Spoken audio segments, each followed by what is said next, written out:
Good morning.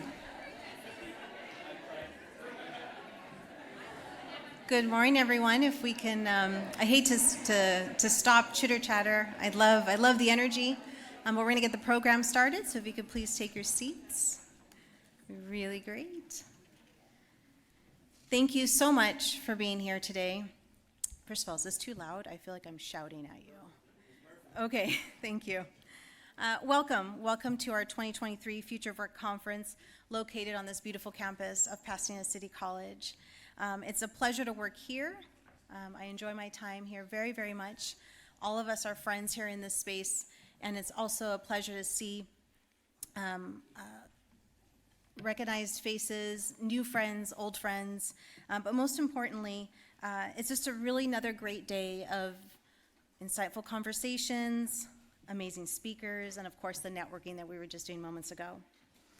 This year we really wanted to bring together academia, industry, and for the first time, labor and trade representation to our conference to really talk about how our systems collaborate or need to collaborate to effectively drive student and work success, particularly when it comes to key industry sector of infrastructure. So we're going to keep that in mind as we go throughout the day, is think about how we interpret and how we view and how we contribute to infrastructure. Although little did we know that this would be a year of significant activity that we've seen for labor movement, with this past summer now being labeled as the summer of strikes, providing once again that our Future of Work Conference has its finger right on the pulse of key workforce issues impacting our region. Our goal this year is to continue this evolving discussion. We started this conversation in 2019 with the important question of how do we better serve our students, our regional employers, and our community as we consider the future of work. We are so grateful to have you and our esteemed speakers here with us today for this very, very important conversation. To help kick us off, I am very excited to bring to the podium a legislative champion for the San Gabriel Valley and higher education, Assemblymember Mike Fong. Assemblymember Fong was elected to the 49th District to the California State Assembly in February 2022, and he currently serves as the chair of Assembly Higher Education Committee. His priorities include expanding access to quality higher education, protecting the environment, ensuring public safety, creating jobs, and addressing homelessness. Prior to his election to the Assembly, Mr. Fong served as a trustee of the Los Angeles Community College District. We got some representation in the house. There, he pushed forward policies that increased student success, improved educational access and quality, and expanded workforce education and high-growth sector training programs. Assemblymember Fong is a lifelong public servant, and we are so happy to have him here with us this morning. Please help me welcome Assemblymember Fong.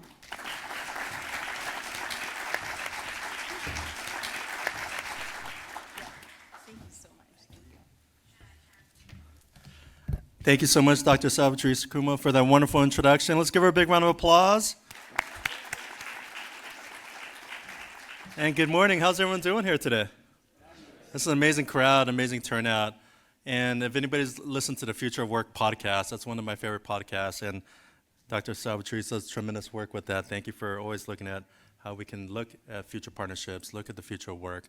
And to be joined by Secretary Knox, and to all the leaders here today, thank you so much for your tremendous service. And to Trustees Wang and Silver for having us here at the college, and to Dr. Jose Gomez, our president here, and to my former colleague, Andrew Hoffman from the LA Community College District.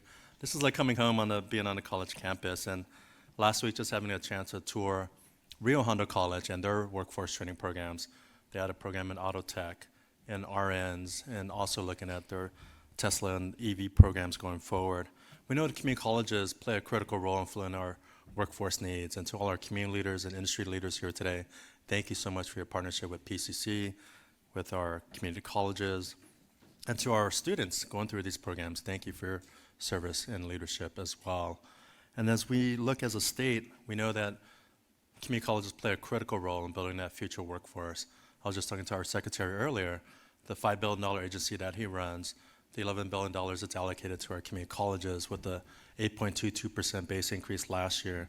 And we know that the governor and the legislature have been very focused on higher education, and we know that we need to do more to really make sure that we're amplifying and building the future of California's workforce. I'm committed to partnering with each and every one of you here today and growing our high growth sector pathway programs to make sure they're expanded, that they're created, that as we look at the future of work here in California, that we are meeting the needs of industry. And to see my good friend David Eder, who's now with the Foothill Workforce Development Board, we worked together at the City of LA Community Development Department, where we looked at job training programs, looked at opportunities for opportunity youth. And when I served as a trustee for the Los Angeles Community College District, we co-located workforce centers on each of our 9 college campuses. And that work is now happening across our state, where you see the co-location and synergy between our community colleges, the workforce development boards, and really making sure that, I was talking to Kelly earlier too, the Director of Economic Opportunity for the county, how we have that better synergy on WIO and the Workforce Innovation Opportunity Act. And that's the work that you're doing each and every day as we look at federal reauthorization, as we look at different issues. We know that the traditional sequencing model for education is not for every student, and so the career pathway programs that are offered, and you'll hear from the panelists in a moment, but those pathways are so critical here in California. And as we look at additional opportunities for our high school students on college and career access programs and dual enrollment programs as well, that's an additional growth opportunity for our community colleges and for our high school students. And I'm actually holding an assembly hearing on November 6th, oversight hearing, on the college and career access pathways program. And if you happen to be in Sacramento that day, would like to join us, please join us in room 437 at the state capitol. But as we look at the partnerships with our institutions and the transfer guidelines and enrolling students in sector-specific and different areas, we know that we also need to continue to provide support for them, whether it's an academic support, financial support, and also supports for basic needs. And that's a critical role that community colleges play. And also talking to Ernesto Medrano from the building trades earlier, the Higher Elects program that's in partnership with Southwest College, that's a critical program. And when we look at the partnership with the County Federation of Labor, I know Yvonne Wheeler's on the panel, and the work that's being done with our construction boot camp training programs at LA Trade Tech and throughout the region. These programs are offering opportunities for many people here in Southern California. And we know the industry needs are constantly changing. The speed of change in industry is so rapid that when we look at our curriculum, we need to make sure that our faculty and staff have those opportunities to get trained and to look at those opportunities. So know that you have a partner, and know that if anything that I can do in terms of the legislature, how we can continue to push this forward, this is something I'll be very focused on. One of my first bills that I introduced last year was one on workforce training and looking at how we create workforce training opportunities for folks in underserved industries and areas where we wanted to create high growth sector training programs. And this is something we're going to continue to work on and to really make sure that our legislature and in partnership with the governor that we're meeting these needs. And so grateful to Secretary Knox and to each and every one of you for everything you do.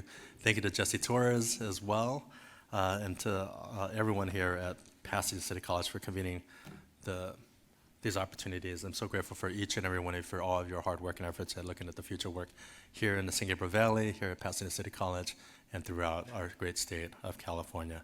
Thank you guys so much.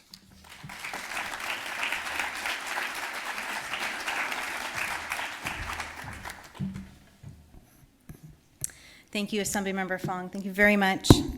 Now it is my distinct pleasure to be able to welcome another great friend to Pasadena College to the podium, Stuart Knox, our Secretary of California Labor and Workforce Development Agency. Come on up. That's right.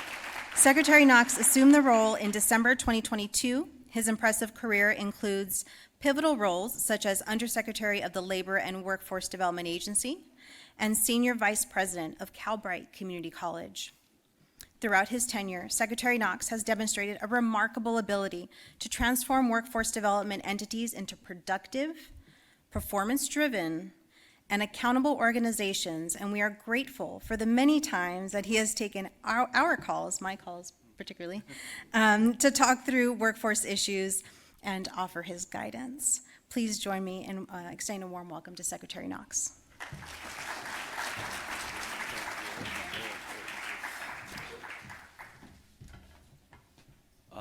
So, at 4:30 a.m. Up this morning. Thank you for the invite, and I do appreciate being in LA. Again, I was here last week at the college in Santa Clarita, the College of the Canyons, also, so I feel like I'm back at home. I actually did live in LA. Most people don't realize that because I'm from a North State, but I did live in LA for a period of time. I lived in the Westlake area and worked for the city of Glendale, so this is really close to where I worked for a period of time, running their workforce development board for a few years before retreating back up to the capital area. So thank you so much for having me today, and I appreciate the time. I see we have our Division of Apprenticeship Standards folks here, our labor friends are here, community colleges, our workforce boards are here as well.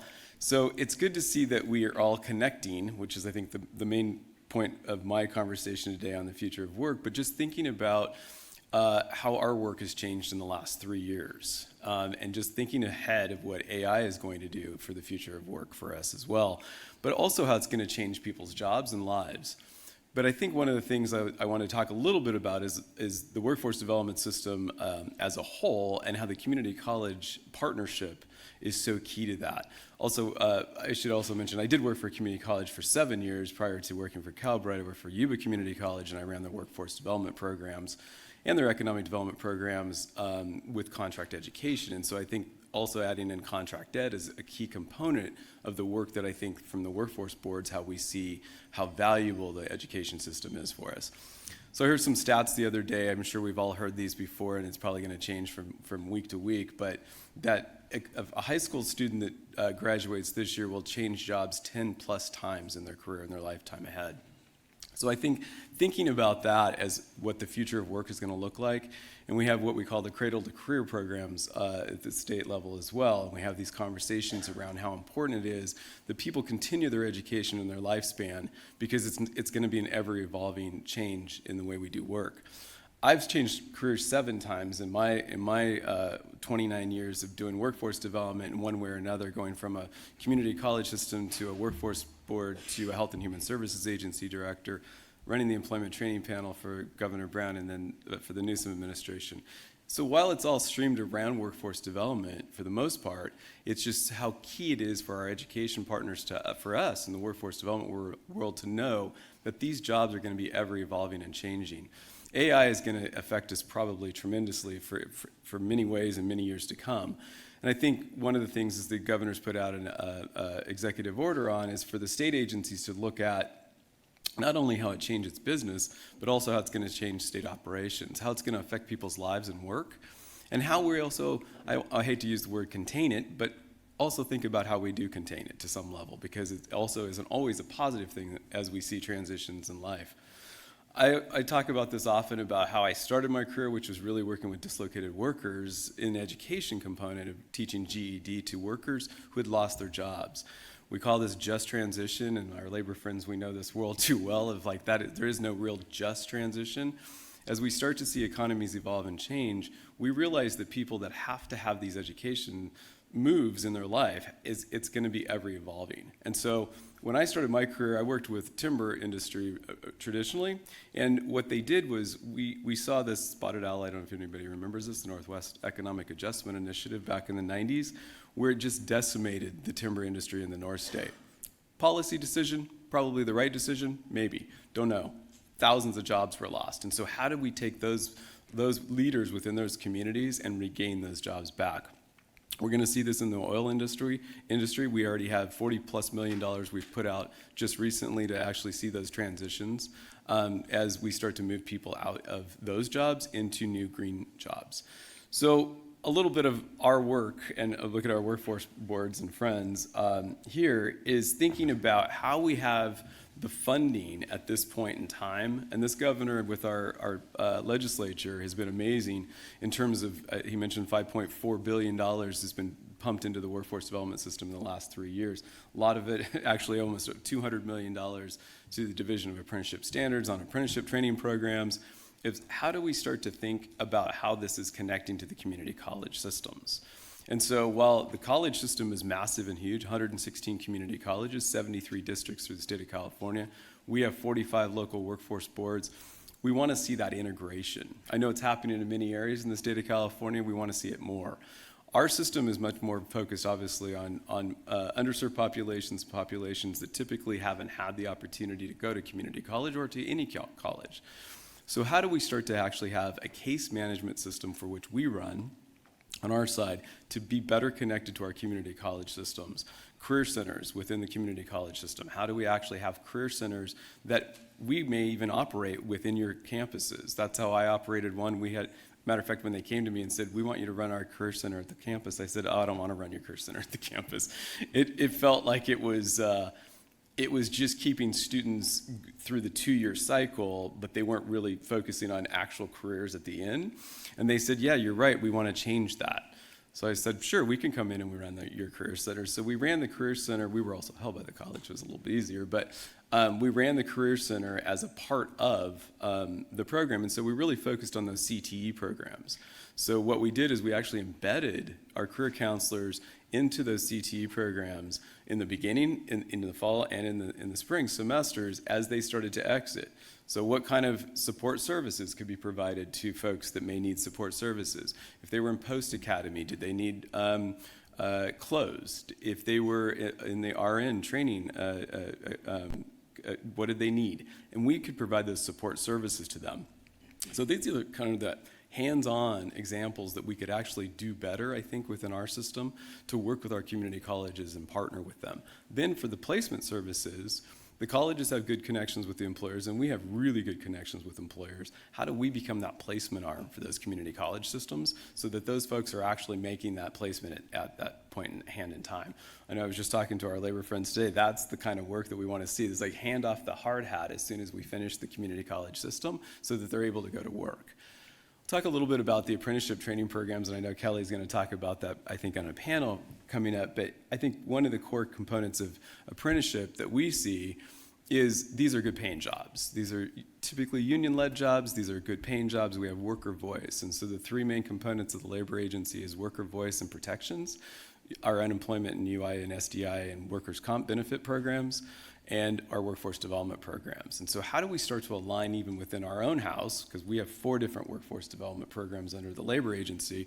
We have the Employment Training Panel, Division of Apprenticeship Standards, Workforce Development Board, and Workforce Services Branch, which is part of EDD, which runs the Workforce Innovation Opportunity Act funds. Lots of acronyms. And so those are our 4 programs. How do we've started to put together those 4 entities in a much broader way for the state of California. The governor is really all in on trying to make sure that our data inputs match our data outputs. Also the same issue with the community colleges. How do we actually have the data that the community colleges need? And when I say that is, we also run off of the unemployment insurance is what we call the base wage file. So the base wage file is how we connect back to how did the student do? Were they successful? Did we actually have earnings increases? Were they employed in the 2nd and 4th quarter? After employment, did they actually get wage gains? We can do some of that through Division of Apprenticeship Standards, especially with our union partners to make sure that happens, but we also can do it through the base wage file. So I think there's a lot of complexities here that I'm talking about that are actually fairly detailed, but these are the things that the state needs to make sure that we're connecting to our community colleges and foster that relationship so that your community colleges also know how you're doing. We do that bits and pieces throughout the state now, and it's very complicated, and we're trying to streamline that into one comprehensive system. So for the future of work, I think one of the main components that we really want to just propose, I think today, is really thinking about how it's a lifelong journey. I know the community colleges know this really well. How do we get students back into the classrooms? Because I know we've lost a little bit of the population during COVID. I would say look to our system to do that. Our system is ramped back up. It's fully online again, and so now we've seen the increases already started on our side. We had a dip in enrollments as well, just like everybody else did during COVID. Those numbers have increased widely. The apprenticeship training programs, those numbers have increased greatly in the last to hit the goal of 500,000 for the governor. We've gone from about 90,000+ per year. I think we're at 154, 157. This is with traditional and non-traditional under the Division of Apprenticeship Standards. So we want to continue to grow those. Those jobs need to be the well-paying jobs. And so that's one of the key components I think that the education plays in this is those certifications. And so I want to make sure that we're working with the chancellor, Sonia Christian, Dr. Christian, heavily is to make sure that for-credit piece is important as is non-credit. And then looking at the non-credit piece also of how do we make that the non-credit work that is transferable. So what I'm talking about here is credit for prior learning. And so from our system, we really look at credit for prior learning as one of the key components that employers look at and say, how does the work that they've done in the past apply to the work that they're moving towards now? How do we do that in the education system? How does CPL start to work into the education system? And so competency-based education is the way to go with this. Now, it's not easy. I understand that. We get that. I work with academic senates in my career as well, and so we need to make sure that we engage with our academic senates as well, that we're moving folks into these careers and these CTE programs that have credits, because as we're going to see cradle to career work, they're going to have those credits move up. And so if you're getting non-credit, what's the value add? It is the certification, good paying job. That's great. What happens when that job goes away potentially? And so this is the stuff that we were really thinking about at the state level of how do we make this happen.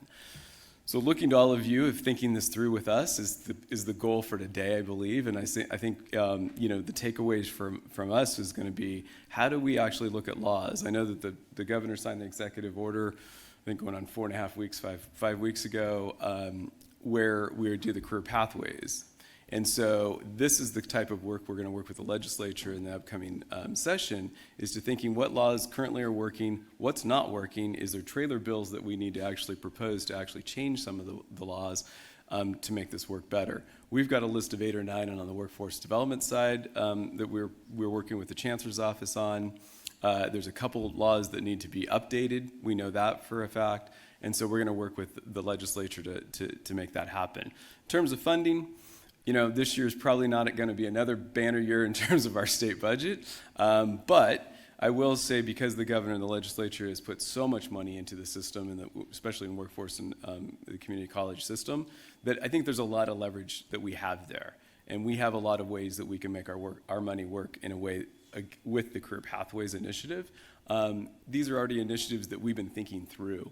The apprenticeship, the $200 million, the $65 million that's on the youth side, $135 million for the Apprenticeship Innovation Fund. I always have to remember all my acronyms. AIF, we call it. That reimbursement model is much like the RSI model. And so how do we grow that to a point for which we're starting to get new industry involved, new labor partners involved, and how do we grow that? Examples for me is thinking of UFCW.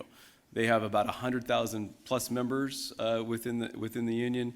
Less than 10,000 are apprenticeships.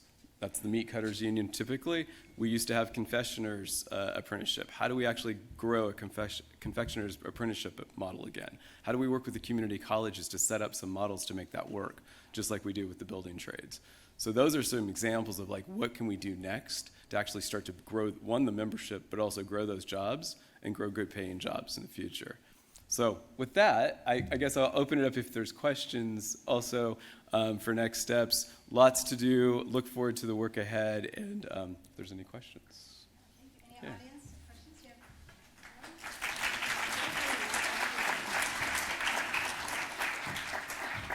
Thank you so much. Please stay for just a few minutes. I feel like I'm taking my life at risk every time I go up these stairs.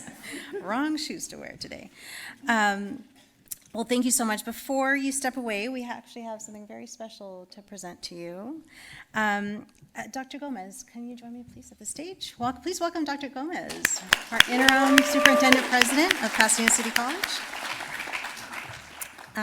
Secretary Knox, throughout his distinguished and impressive career, spanning nearly 3 decades, has demonstrated a strong ability to bridge the gap between workforce development and economic growth. We wanted to honor him for his work and for making a permanent mark on the landscape of workforce development in the state of California.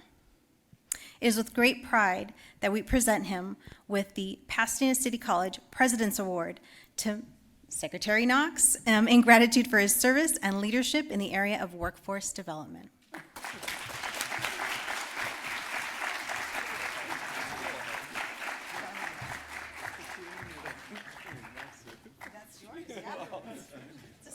but you have to hold it. There you go. There you go. Wow, it's impressive. Impressive, yeah.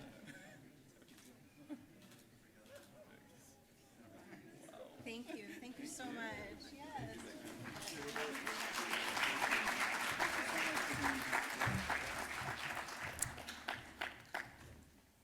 All right, actually, I think at this time what I'd like to do, that's like a weapon. It's like it's so big. It's so big. At this time, I'd really like to invite our panelists for the first panel of the day to come to the stage and have a seat. Please come on up. Please give them a warm round of applause. They're taking their morning out for us. While our panelists make their way up to the stage, I'd like to introduce again our esteemed moderator for the session, Dr. Jose Gomez. Please come on up. Come on up. Yeah, come on up.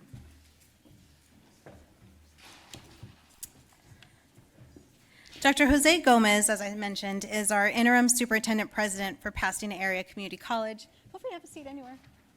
Yeah, it's like at school, right? Like just pick, first come, first serve. Yeah, wherever you want, no assigned seating. Dr. Gomez is a champion for creating greater success to higher education, improving student success, and supporting our region's most underserved communities through innovative partnerships and programs. His experience as a first-generation college student raised in the San Gabriel Valley has inspired his 3-decade career in education and government. Yeah, feel free to come up. It really is like class. Before arriving to PCC, Dr. Gomez served as Executive Vice President, Provost, and Chief Operating Officer at California State University, Los Angeles, Cal State LA, where he was instrumental in strategic efforts to enhance student success, elevate the funding to historic highs, craft innovative partnerships with government and industry, and deepen engagement with the Los Angeles region. Please help me welcome Dr. Gomez.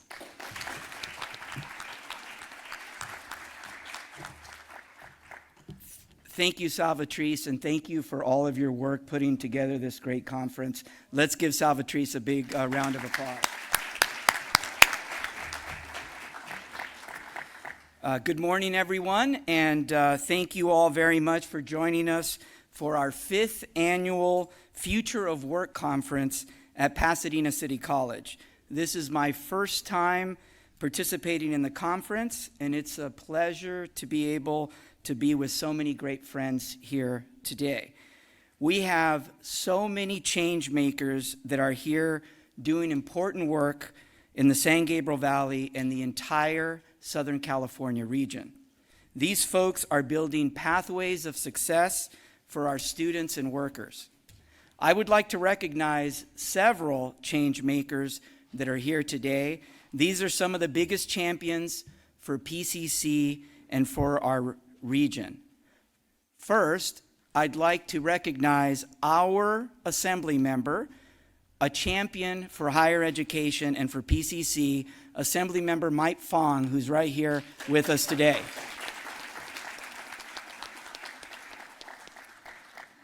We also have another champion for higher education and workforce development from the State Assembly who's traveled here from Orange County, and that is Assembly Member Philip Chen.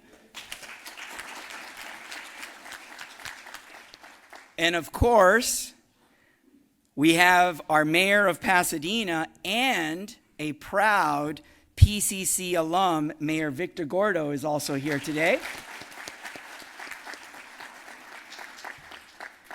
And most importantly, we have our local champions for PCC who are here today, and I'd like them to please stand up when I recognize them. We have our Pasadena City College trustee and also PCC alum, Dr. Steve Gibson, who's here today. We also have our Pasadena City College trustee, Tammy Silver, who's also here today, right here. Thank you, Tammy. And we also have our Pasadena City College trustee, Alton Wong, who is also here today. Thank you, Alton. It's because of their support that we're able to present these great opportunities for the region. We also are pleased to have so many other leaders in our region here with us today for this important conference. Thank you all for being here. It's my pleasure to be moderating today's first panel discussion titled Training, Trades, and Transformation of Pathways. I have some very special guests with me today for our conversation on how we can work together for the benefit of our students, our workers, and our communities. All of these individuals have a special connection to our college and play an important role in driving the economic vitality of the region. We have here with us today Mayor Victor Gordo, Kelly Lobianco, Director of the Department of Economic Opportunity for Los Angeles County, and Ernesto Medrano, Executive Secretary for the Los Angeles and Orange County Building and Construction Trades Council. Thank you all for being here today. We appreciate it. To start, so we can get to know you all a little better, can you all share an experience in your career or your life that has influenced your perspective on workforce development and how it informs your work or approach today? Kelly, do you want to start? Sure. Let me get set up here. Good morning, everyone. How are you? Thank you for having me. I'm very pleased to be here and spend a little time this morning. When I was thinking about this question, I was like, what is that transformation that I wanted to share with you all today? There's a lot of moments in my career that, scratch my brain and I think back to and inform my approach in the future. But the one I wanted to share today is really about, it was in 2012, so I'm going to give you a particular instance. I was working in New York City, in the New York City Department of Small Business Services, a department that brings together economic and workforce development, much like the department I work for here, the Department of Economic Opportunity. And we were facing a new workforce challenge. There were drawdowns in Iraq and Afghanistan, and we were anticipating a number of veterans returning to New York City and thinking about how we best position them for reentry into our local workforce. We worked with Mayor Bloomberg at the time to think about, like, what should we do? What sort of programs or services or event do we need to have to sort of prioritize this moment? And we created a Veterans Career Center in Manhattan. We launched it with great fanfare on July 4th of 2012. And within 6 months, it just wasn't working for a lot of good and bad reasons, right? We weren't getting the traffic to this particular site. People wanted to receive services closer to their homes in the other 5 boroughs. We were getting mixed up with other veteran service centers and weren't able to provide the needs that people had traveled far for. And the reason I bring up this instance is it was a good example at this point in my career where we said, look, we're 6 months in, we've made a major investment, everybody knows about it, but we're gonna pause. We're going to say we need to do something differently because we still believe in what we're here to do. Our theory of change needs a little bit of work, but we pivoted and we sort of dismantled the center. We put staff in different places across the 5 boroughs, we recognized the preference and the needs of the customers that we were trying to serve. And the thing that we did that was really cool, that I think about a lot today, which gets into, I think, the meat of what a lot of us do is we've got grand ideas, sometimes highfalutin ideas, but how do we practically operationalize it so it works and that we achieve the impact that we're looking for? We looked at the contracts that we had. We were running our job centers. We had performance-based contracts, and we were like, how do we make veterans get hired at a faster rate and in better quality jobs, because that's our priority right now. And we structured contracts in a way that incentivized our providers to do that, and we ended up having amazing results. Thousands of veterans got jobs in the first couple of years. And the thing that I come back to a lot is we were able to do that in a way that sustained, right? Those contracts stayed in place for at least 5 or 6 years, And so we created a way that integrated our goals into the fabric of the operations of the city in a way that really had the impact that we were looking for, and we didn't worry too much about the fact that we had to pivot. So, I think that sort of embodies some of the things I think about that are transformational to me. Like, how do you keep your eye on the North Star, pivot when you need to, don't overinvest in a solution just because you spend some time and money on it, but really make sure that you figure out the sustainable solution. So it's not just sort of the North Star of the day, but that becomes part of the fabric of what you do every day. Thank you. Ernesto? Sure. This thing on? Yeah, it's on. I think. Yeah. Good. Okay. I don't want to work out of my classification here. So I think for me personally, it's been more of a chain of experiences that I've had in my career. Started out, first of all, when I was making $2.35 an hour in 1977 when I worked at the McDonald's or across the street from Marengo. That told me I needed to have preparation, because if not, I was going to get stuck in that job as a high school kid. But I think that it left a big impact in my life when I saw folks that were older than me still working on those jobs, and it really, really had an impact on me. As my trajectory as a business representative for the Teamsters, I got to see some layoffs, shutdowns, plants shutting down, yards shutting down. Folks, that's all they did for decades. That was a job that they did, and they were not prepared to do anything else. And to see the level of anxiety in their faces of what they had to deal with their families and what they're going to tell them, and what are they going to do next? Who's going to hire them next? Where can they transition to next? And that was another big experience that it brought to me that was really telling for me to see, is like, how are we able to assist and empower these folks? And more recently in my building trades career, we down in Anaheim, the city of Anaheim did some incentives for 4 Diamond hotels to be built. And you know what? We had an opportunity to, our members build those hotels. We took young men and women and put them into apprenticeship. And that's when I really got to see the change, when I see a young apprentice come in and they worked on that job. Or you had third-generation iron workers work on that job on that hotel, and that left a big impression on me. Says, we're doing the right thing here. This is the way to do it.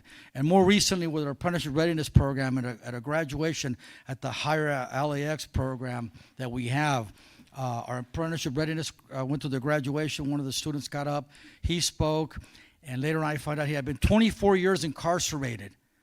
And at that day, we gave them a certificate. We're all lined up. You had the chief executive officer of LAWA. You had the chair of LAWA. You had Congressional Representative Maxine Waters. And a whole bunch of us lined up. So he comes, shakes our hands, gets a certificate from us. At the end was a representative, Hensel Phelps, the general contractor, and he had a hard hat. And he gave that young man, he said, "You're hired. Congratulations, you're going to come on the job next week. Next Monday, you're starting." And he stood in the middle with a certificate, his hard hat, plopped it on his head, and that was just telling to see, and very moving to see for me. And that's the thing that makes me get up in the morning every day at 4:30 in the morning, get up and go to work and fight for the men and women of the building trades. Mm-hmm.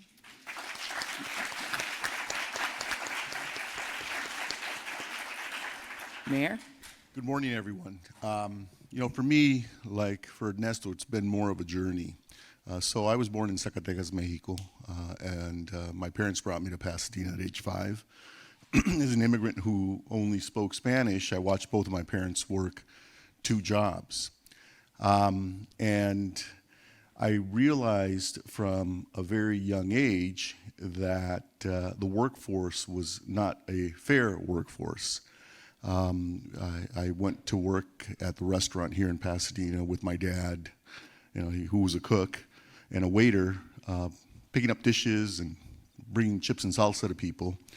And then I noticed at the end of the night that all the tips were put in a tip jar.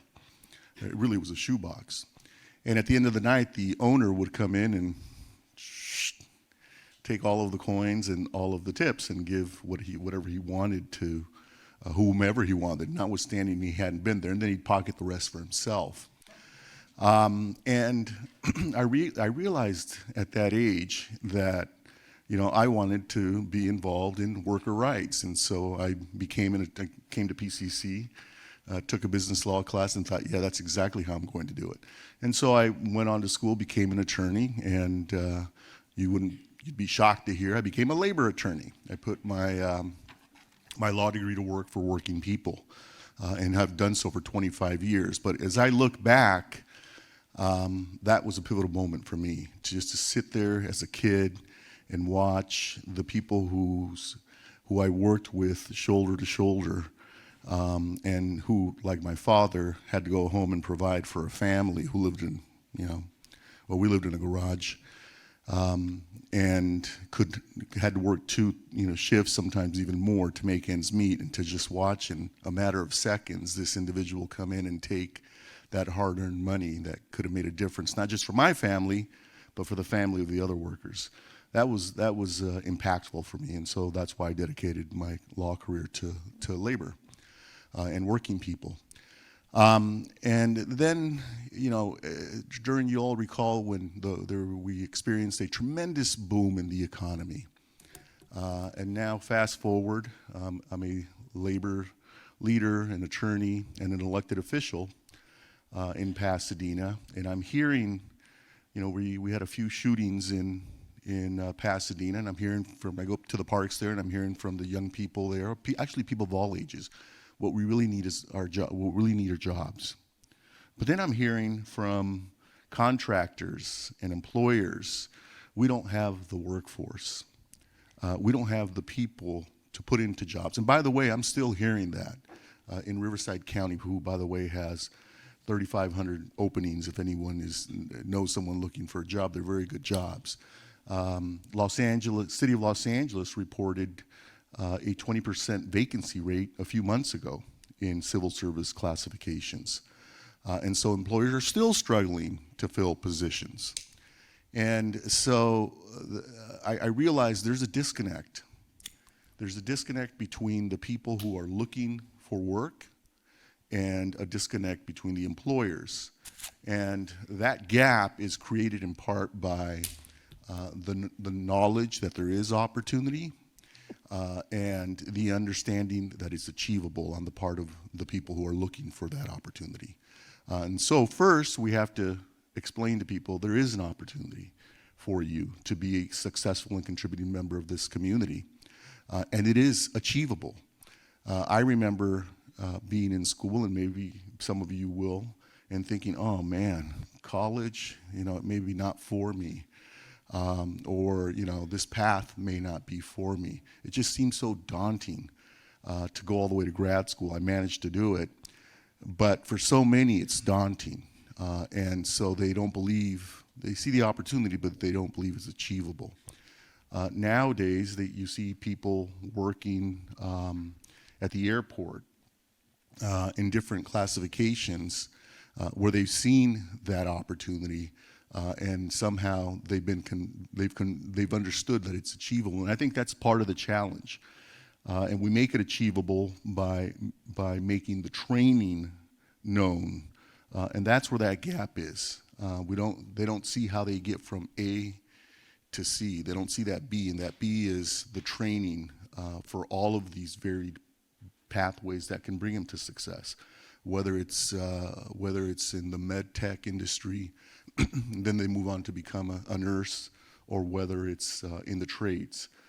I think that's the challenge for all of us as leaders in our community, is to connect that dot and make sure that people see the opportunity, make sure they understand it's achievable, and then helping them fill those careers that we all know to be filled in order to keep our community moving.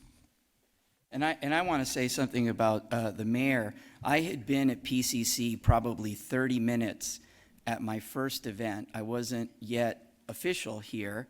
And at this event, the mayor found me, cornered me, and started talking about how the city of Pasadena and PCC and Pasadena Unified School District could work together to help train our young people and adults and everyone else for these great jobs, so that they could provide a good living for their families. So, and since then, I think it's like every other day he's scheduling a meeting with me and my staff to get together to talk about his ideas for the city, the region, and how PCC could partner with the city. So I want to just make sure that I thank you for that. Really appreciate that. Our ideas. Yeah. And Ernesto, you have deep roots here in Los Angeles. You're an East Los Angeles native, and your multi-decade career has had you on the front line of the labor movement across California and also in the Midwest. Currently, as the Executive Secretary of the Los Angeles and Orange Counties Building and Construction Trades Council, you oversee an organization that represents 48 affiliated local unions and district councils in 14 construction trades with more than 1,000 skilled professionals. That's a very, very important and influential position. Thank you for taking time out of your day, by the way, to be here with us. We appreciate it. But what would you say are the most significant trends currently shaping the construction and building trades industry in the Los Angeles region? I think we're in a very transformational era. And just to give a backdrop, we have 140,000 members in both counties. Out of that, we have 22,000, close to 23,000 apprentices in both counties. That is more apprentices than any other state in the nation, by the way. So if somebody asks if we're committed to training and education in the construction sector, we're it, baby. We do it. In the state of California, we have 72,000 apprentices, of which we graduate out of the state certified apprenticeship programs, and I do mean other than construction, we graduate over 95% of them that turn out journey level. So we're the training machine in the state of California. Nobody else really has that can carry that. So in terms of what we're seeing in terms of trends, we're seeing a lot more diversity in our workforce, and we're having our contractors really make an effort for more diversity. It used to be a time that was very white male dominated industry. That's changing significantly. Through our apprenticeship readiness program, which we have placed, graduate over 1,400 individuals. We have, I would say about 58% of them are Latino descent, 34% that we're placing into apprenticeship are African American, and close to 19% are women. And I think it's single digits, like 3% of women in the industry. We have to do more, but we're on the pathway of correcting that. So we're seeing that trend of much more diversity, more having to prepare young men and women to come into the trade, folks coming in at a later age. When I was 18, you kind of had an idea what you were going to do. You know, I graduated, I went to Marine Corps boot camp the weekend after that, got into UC Riverside in September, and I was on a pathway. I mean, I kind of had an idea. 2 summers later, I worked as a teamster unloading trucks. I mean, we were moving, we were young. Now, a young person stumbles with their life for a while, goes to community college, maybe goes to a tech school, maybe becomes a barista. Then they want to become a millionaire by 30, so they go into the the gig economy. And then somewhere about 25, 26, they click. And so then they stumble into our apprenticeship training center, probably get a family, and I think that puts a rudder on them, and they decide to get a career in construction. So we're seeing a lot of changes happening in terms of the demography. In the industry itself, between the upcoming infrastructure bill, the Build Back Better, the Inflation Reduction Act, we're going to see a lot of money for construction. We're starting to see the movement, as you heard earlier, on the energy sector. Yeah, we still represent a lot of gas and oil workers, and we protect those jobs because we can't just shut everything off and close the refineries down and the gas and oil plants because we're not going to have energy. We have to do it in a responsible manner that's cost efficient and that's sustainable. And we also have to do it in a way that we're moving our members into that direction. Our members, when they hear just transition, they freak out. There's a lot of anxiety because they think gee, I guess I got to be today I'm an iron worker and I'll be an accountant tomorrow. That ain't going to work. And so what we're saying is we're following our work. Senator Cortese just moved a bill, and it got signed by the governor, to provide the same skilled and trained workforce requirements, which is a framework that exists in California, that we did it in the refineries to make sure that we had the best skilled workers that are working safe. And we applied it now, and that bill is going to follow them in hydrogen and carbon capture and in offshore wind and all of the new renewables that are coming up.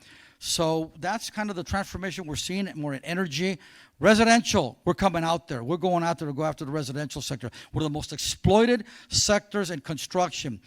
Median wage is about $15 an hour. We're putting $3 billion a year in safety net for construction, for half of the construction worker families. They have to depend on that because they have not invested into development. So we have to, I think we have to codify it and require that they apply the skilled and trained workforce. Means that either 30 or 60% of the journey level workers that are working under those projects should be graduates of a state certified apprenticeship. If they won't volunteer to do it, then we have to codify it. And that's what we're very proud of. We think that we have to have the best skilled and trained workers in the world to compete in the future that's coming down.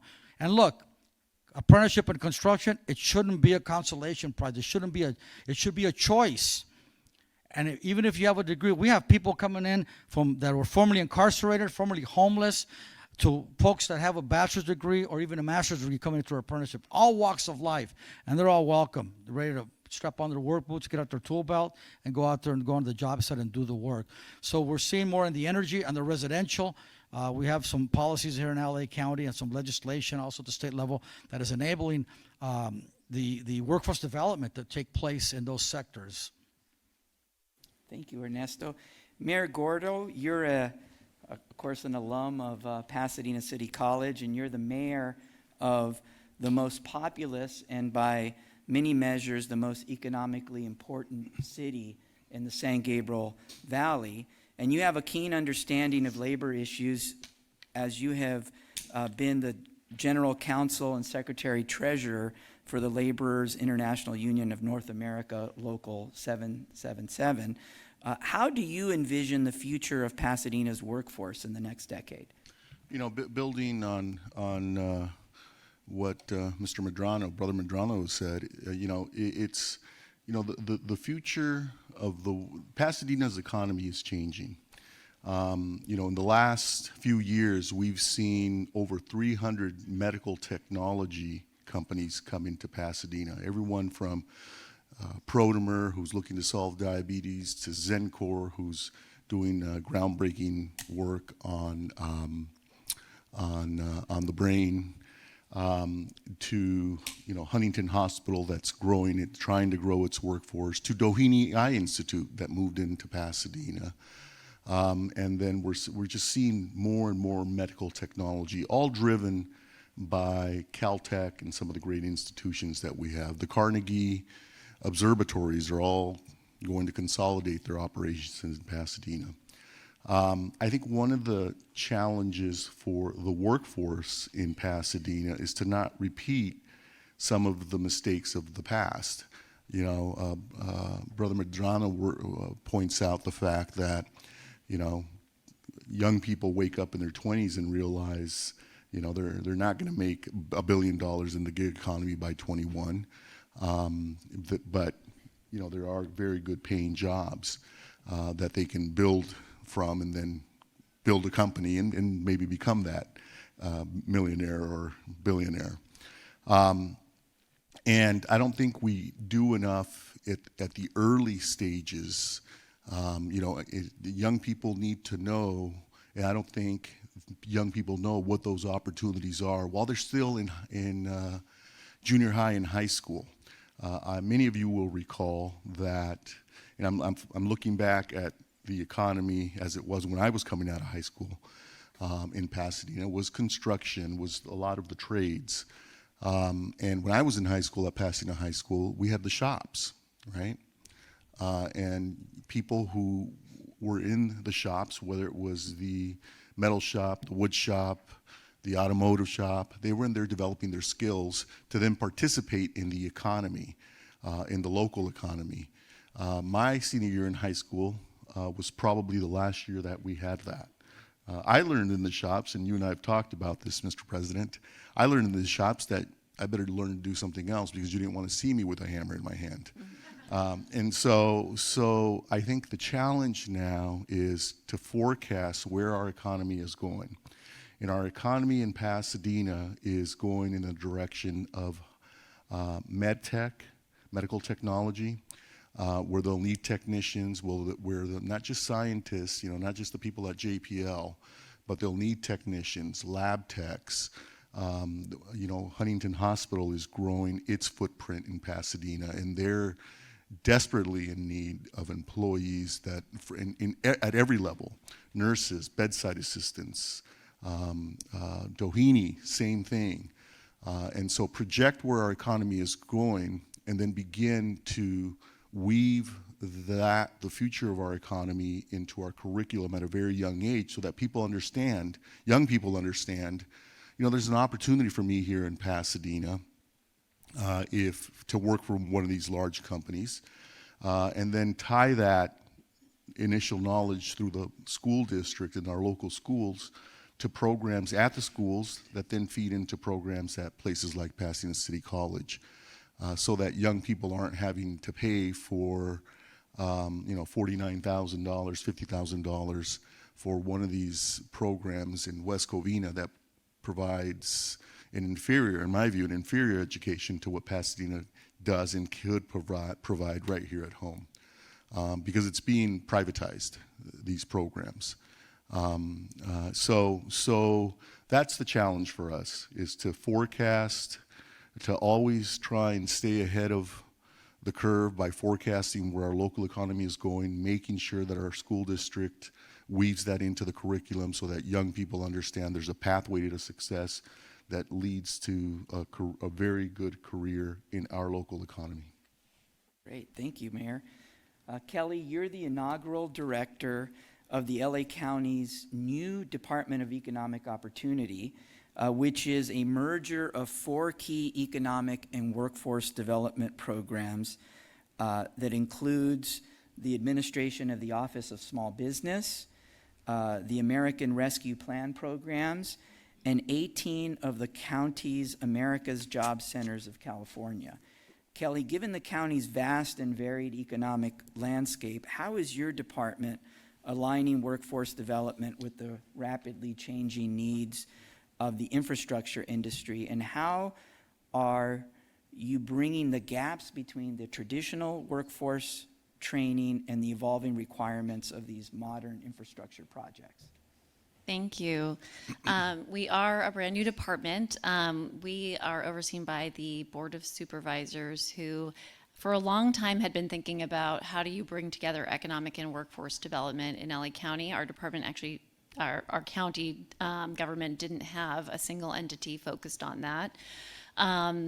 And with the pandemic, it became clear that if we were really looking towards the future of work, if we were really going to achieve a more equitable economy, we needed to position ourselves institutionally to make that happen. And so I'm really grateful. A year and a quarter ago, we launched the Department of Economic Opportunity, which did bring these various departments and offices and portfolios under one roof, better serving our business and our worker customers of LA County.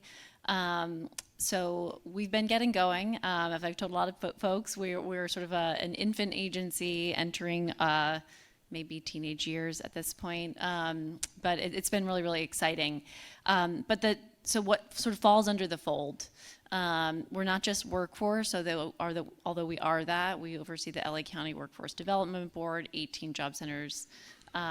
We oversee an Office of Small Business that really thinks about diversification of contracting. We run the certification programs and support local, state, and federal contracting for our small businesses. We're building out our policy shop so we can think about, as my colleague said, sort of the future of work. What are our predictive analytics around where we're going, and how do we best prepare our workforce and our small business community for those disruptions? And we actually also are thinking about our built environment. So our department's not only focused on workers and businesses, but also our communities. We're looking at our county assets and working with public and private partnerships to reimagine those spaces for community use. So you'll see our department tied to major projects like Old General Hospital as we're looking to turn that into affordable housing and sort of innovation districts and things like that. So a lot's going on. With regard to infrastructure, the various teams in my department have been working on this, on these issues for a long time. And I think that there's opportunities with the moment we're in, with some of the American Rescue Plan, with the Bipartisan Infrastructure Law, Inflation Reduction Act, and others, to think bigger and to think differently. So we've worked closely with my colleagues here. Our teams have supported recruitment and braided funding for higher LAX. We have, which supports folks in getting into the building trades. It's been a big focus for our department and our county to support folks in getting into good quality union jobs. We've supported diverse contracting opportunities. We have local and targeted worker hire goals for all county contracts.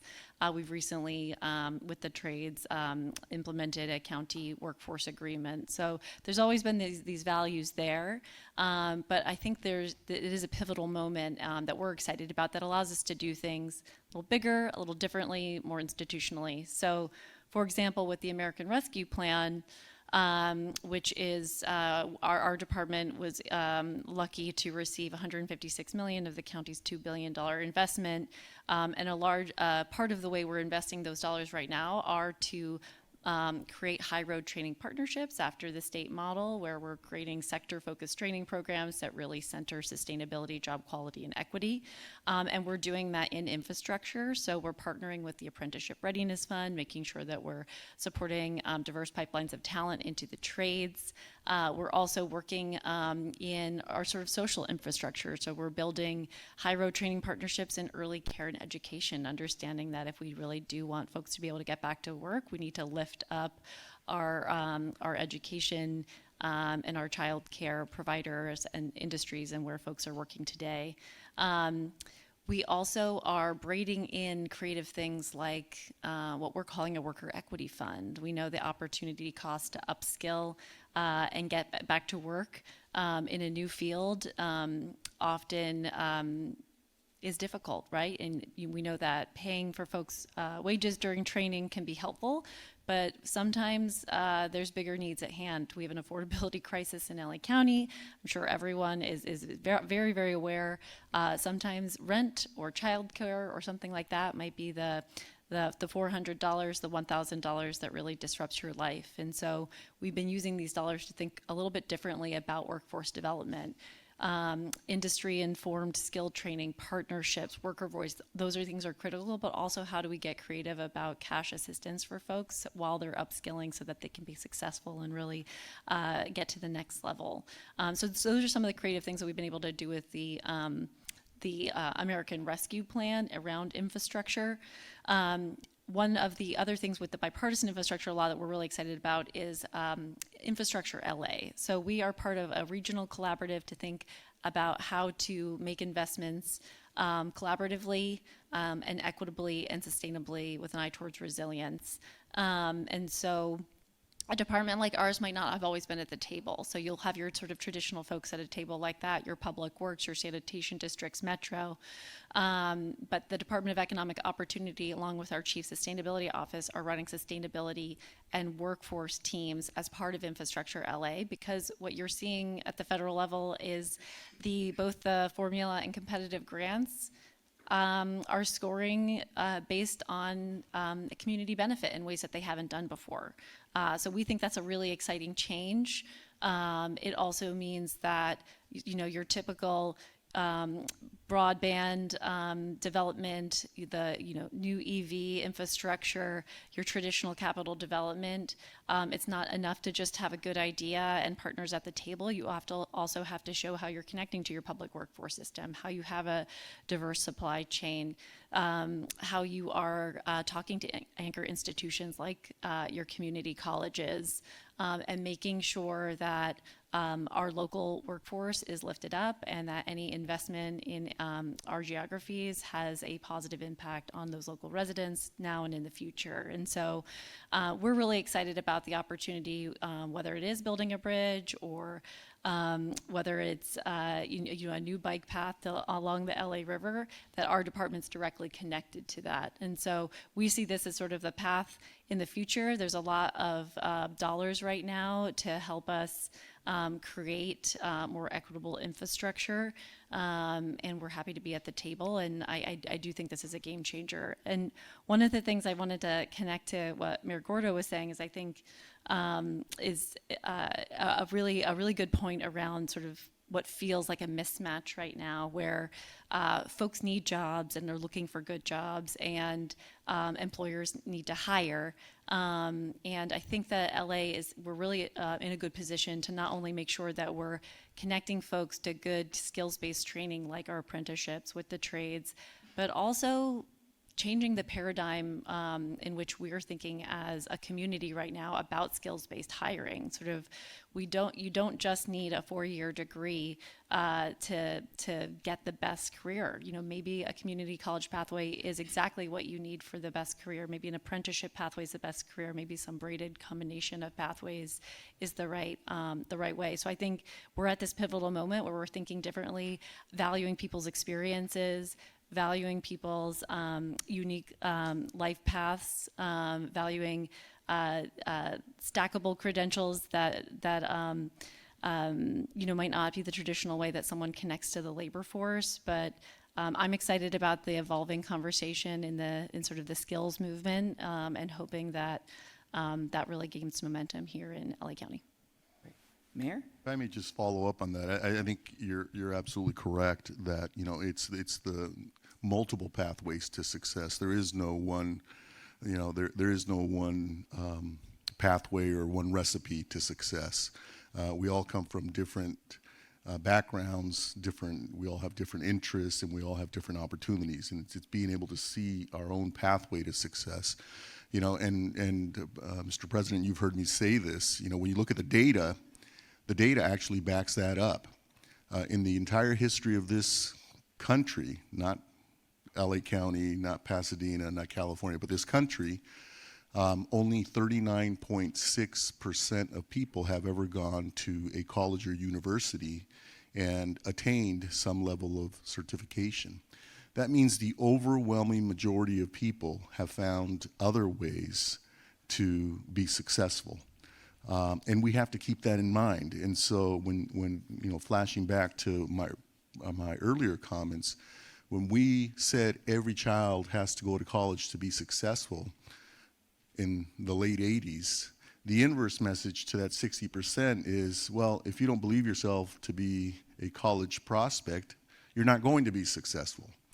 And that was a mistake, and I think we're still struggling from that mistake, and we have to undo that and say to people, there are varied paths to success, and not everyone is going to need a 4-year degree or a graduate degree. It may be a certification program. It may just be an apprenticeship program or some level of experience that then launches you into a successful career and path that then could launch you into a management career and path or ownership of your own company. And so I think that's the challenge for us, to identify the varied paths and help people see themselves on any one of those paths to success. And if college is the path, then of course we do all and everything that we can to help the person achieve that career goal of going to college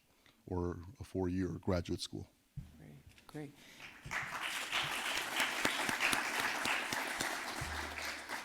One of the threads that has run through many of your comments this morning is the idea of an equitable workforce, a thriving and equitable workforce.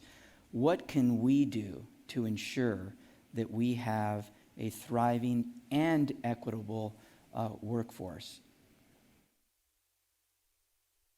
What is the county doing for example. Sure.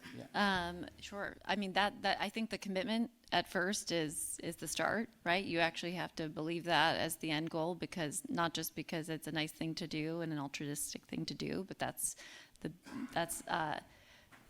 individuals who thrive, families that thrive, create thriving communities, and that's the kind of inclusive growth that keeps industry here in LA County and keeps small businesses here in LA County and makes us basically the size of a small to medium-sized country. Like we really need to serve our own. So what we're doing in LA County to make sure that we have a more equitable economy, I think it's one about directing resources where they're needed the most. Governments like ours are fortunate to have, we're in a $46 billion county government. That's no joke, but that's still, you still have to make choices. And so I think in a department like ours, we make choices to direct our policy efforts, our programs and services, and our resources to those who have been historically disinvested, and to make sure that it's not just lip service, but we actually facilitate that to make it real. So, if we're designing programs and services and resources, we do that with community to make sure that it's truly what folks need, and that when we're distributing those programs and services and resources, that we're actually out there in the community working with trusted community-based organizations, offering that technical assistance, culturally competent in languages of communities so that they actually can receive them.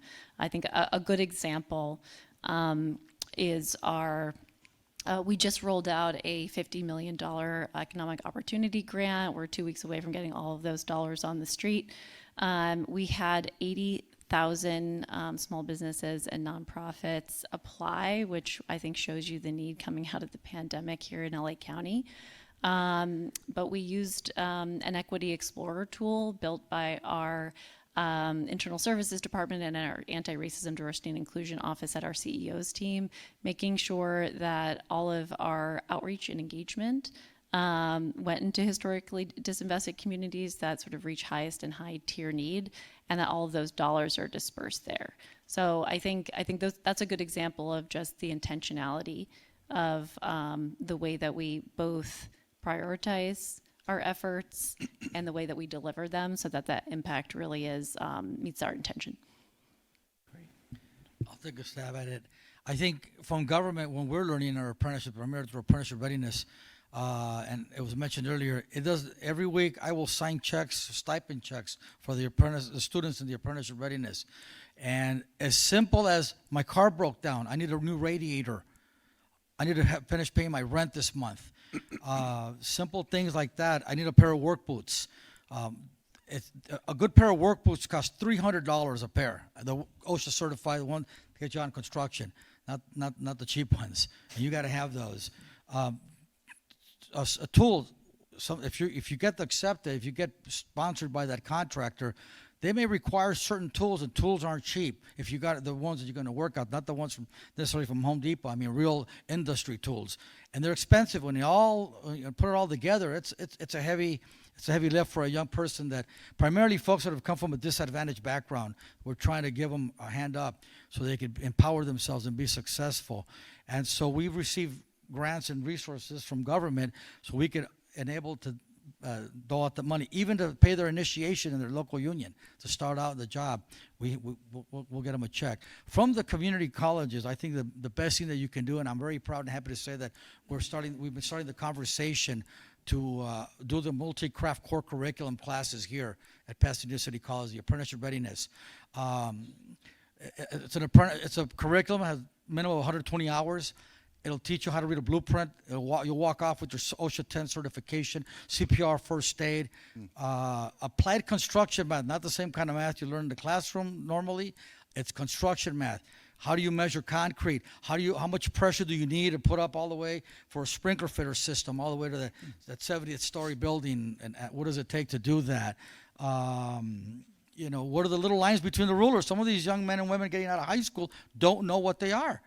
As simple as that. So we have applied construction math that we teach in that curriculum, and a few other elements, diversity in the workplace, as well as the green economy that's coming in. and a little bit of history on the trades. So when you put it all together, oh, and of course tool identification and application. They'll build a podium, a doghouse, or whatever, just to get them used. Okay, I need to learn how to use my tools, and which tools do I use for the right job or the right task. And so that's something that I think community colleges could do a lot more, is partnering with us as we have, and I know we're going to end up doing that here at Pasadena City College, so we can put a lot of Pasadena residents on career pathways. We can put them to work at the city, put them to work at the school district, and build the buildings here on the campus. We're very excited to partner with you, sir.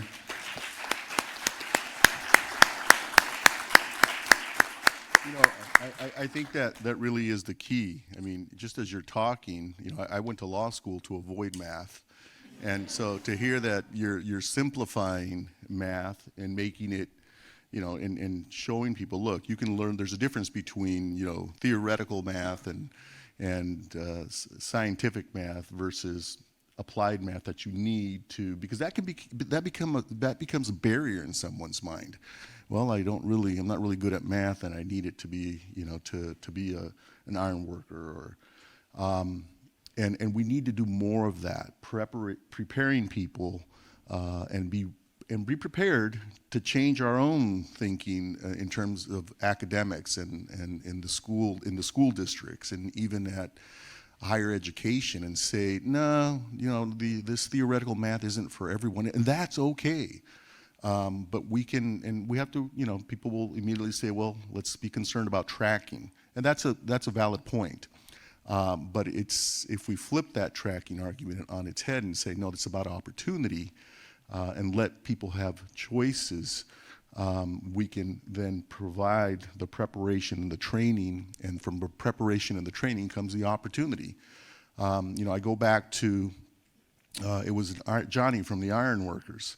After one of the shootings in Pasadena, I went to La Pintoresca Park, and I talked to some of the young people and, you know, younger adults there, and said, what do you need? And they said, jobs.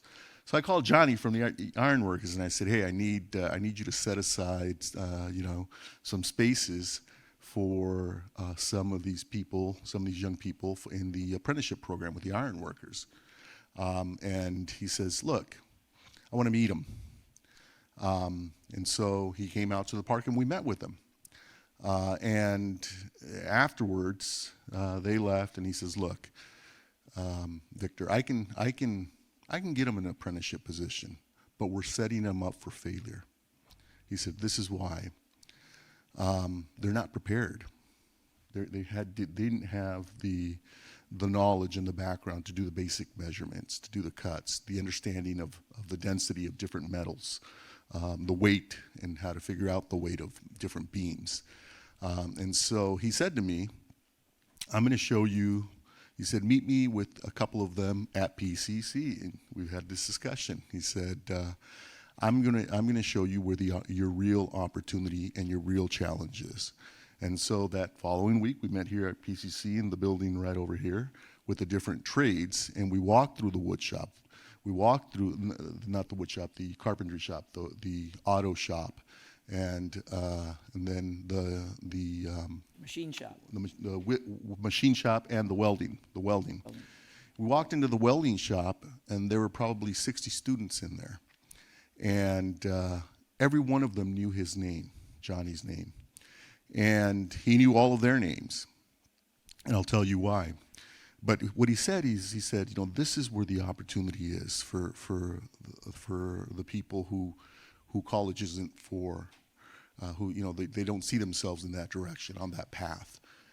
But here they thrive because they can see a certification program. At the end of that certification program, they see a job and a future and a career. And it's a good paying career. He says, now I know all of them because my contractors are begging me for people with a weld certificate. If they have a weld certificate, he said, I can put them to work right now, and they're going to be making, to start, I think it was $35 an hour, and then they'll move up to 50, and then, you know, they'll be making $150,000 within a matter of years, 2-3 years. With a pension, with health benefits, with all of that. And he said, so I know each and every one of these students, because in a few months from now they'll be graduating, and I want them to come to work for my contractors who need them desperately, and then they'll be part of the union, and that grows our union movement. And so that's precisely, it's that I don't want to call it basic training, because it's not. It's difficult work. It's not for everyone, but it's directed training. We need more of that directed training, whether it's for a welder who becomes an iron worker, or someone who's interested in carpentry who becomes then a construction worker and a carpenter. Or someone, Rusnak, we've talked about this. Rusnak Automotive has said, we will pay for students to go through the automotive shop training as long as they commit to work for us, and they're going to be making over $100,000 to start because they need the technicians. So it's that really direct and directed training that I think is missing from a very young age, making students aware that these careers are available and they're darn good careers. And that means being willing to change our curriculum in the schools district so that our young people understand at a young age that it's a good thing, it's a great thing if that's what you're interested in. And then again, weaving it into higher education. Mm-hmm. Great, thank you. You all mentioned the federal legislation and also local and state legislation that is going to be directing a great deal of investment into workforce development. How do we prepare for those opportunities and challenges of seeking that funding, and how do we put it to work, both at the community college level, our cities, labor, and county? Oh, I'll take a step at that too. So what we did, we're a labor organization. We're an umbrella of all the building trades. We created a nonprofit, a 501c3, so we could receive grants, the Apprenticeship Readiness Fund that was mentioned here before. We're receiving millions of dollars that we in turn allocate for our partners. So if you're doing the classes, you're doing the right thing. If those students need the support that we're talking about earlier, then that's what we're doing, is utilizing, funneling those resources and working with our partners. And we have 26 active programs in the LA Orange County area that we're working with. So with community colleges, the Flint Ridge Center, Anti-Recidivism Coalition, high school districts or high schools, and so we use that money. You're committing to do something good here. We want you to be rewarded. We want you to utilize the resource. It's here. Let's reward good behavior and not bad behavior, and give it out to entities that aren't going to use it right anyways. And so that's what at least we're doing in the Building Trust for Apprenticeship Readiness Fund, and throughout the country, these are the kinds of things that we do to make sure that we're getting it to entities that are going to be serious about preparing young men and women, so when they get into that apprenticeship, they don't drop out. They turn out journey level in 4 or 5 years, and then come back and say, you know what, I'm glad I took that class, and I'm glad I had that support. I'm glad somebody were able to help me with that pair of work boots or whatnot. I think those dollars, just look at Pasadena. We have, a number of closed schools. I think it's 5 or 6 closed schools now. And again, going back to the preparedness that we need. I'd like to see us take some of those dollars and open at least one of those schools to start with as CTE centers, career technical training centers, not just for the trades, but for nurses, for technicians, for different, all of the different sectors of our economy, automotive, whatever, real estate, whatever it may be, so that it's all in one place and people know where to go. We provide that basic training, because I'll tell you, even what I've noticed is, even when people do go to some sort of career technical institute, when they arrive at the work site, or when they arrive with the trades or at a hospital, they get retrained, because the technology and the job changes so fast. So we have to be willing to incorporate, the trades, for example, has its own curriculum.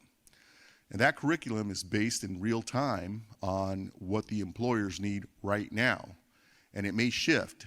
And so we've been unwilling to incorporate the trades curriculum into our public education model. And I think we should be willing to do that, because when they come in, when students come out of the schools, they will have a better understanding of what the employers are demanding right now and in real time. And so that's one of the things that I'd like to see us do, is take one of these closed schools and turn it into a career technical institute. And partner with the trades. That's actually what we're working on. Partner with PCC. That's what we're working on. So it'll be the school district, PCC, the city, and the trades is the partnership that we're looking at on Huntington Hospital and Doheny to repurpose our schools using those dollars. There's no reason those schools should remain closed when we have so many people who are showing up, and we've all been to these job fairs. The leaflets get passed out, we all show up to one of the parks, and it's a job fair for people, but the people don't show up.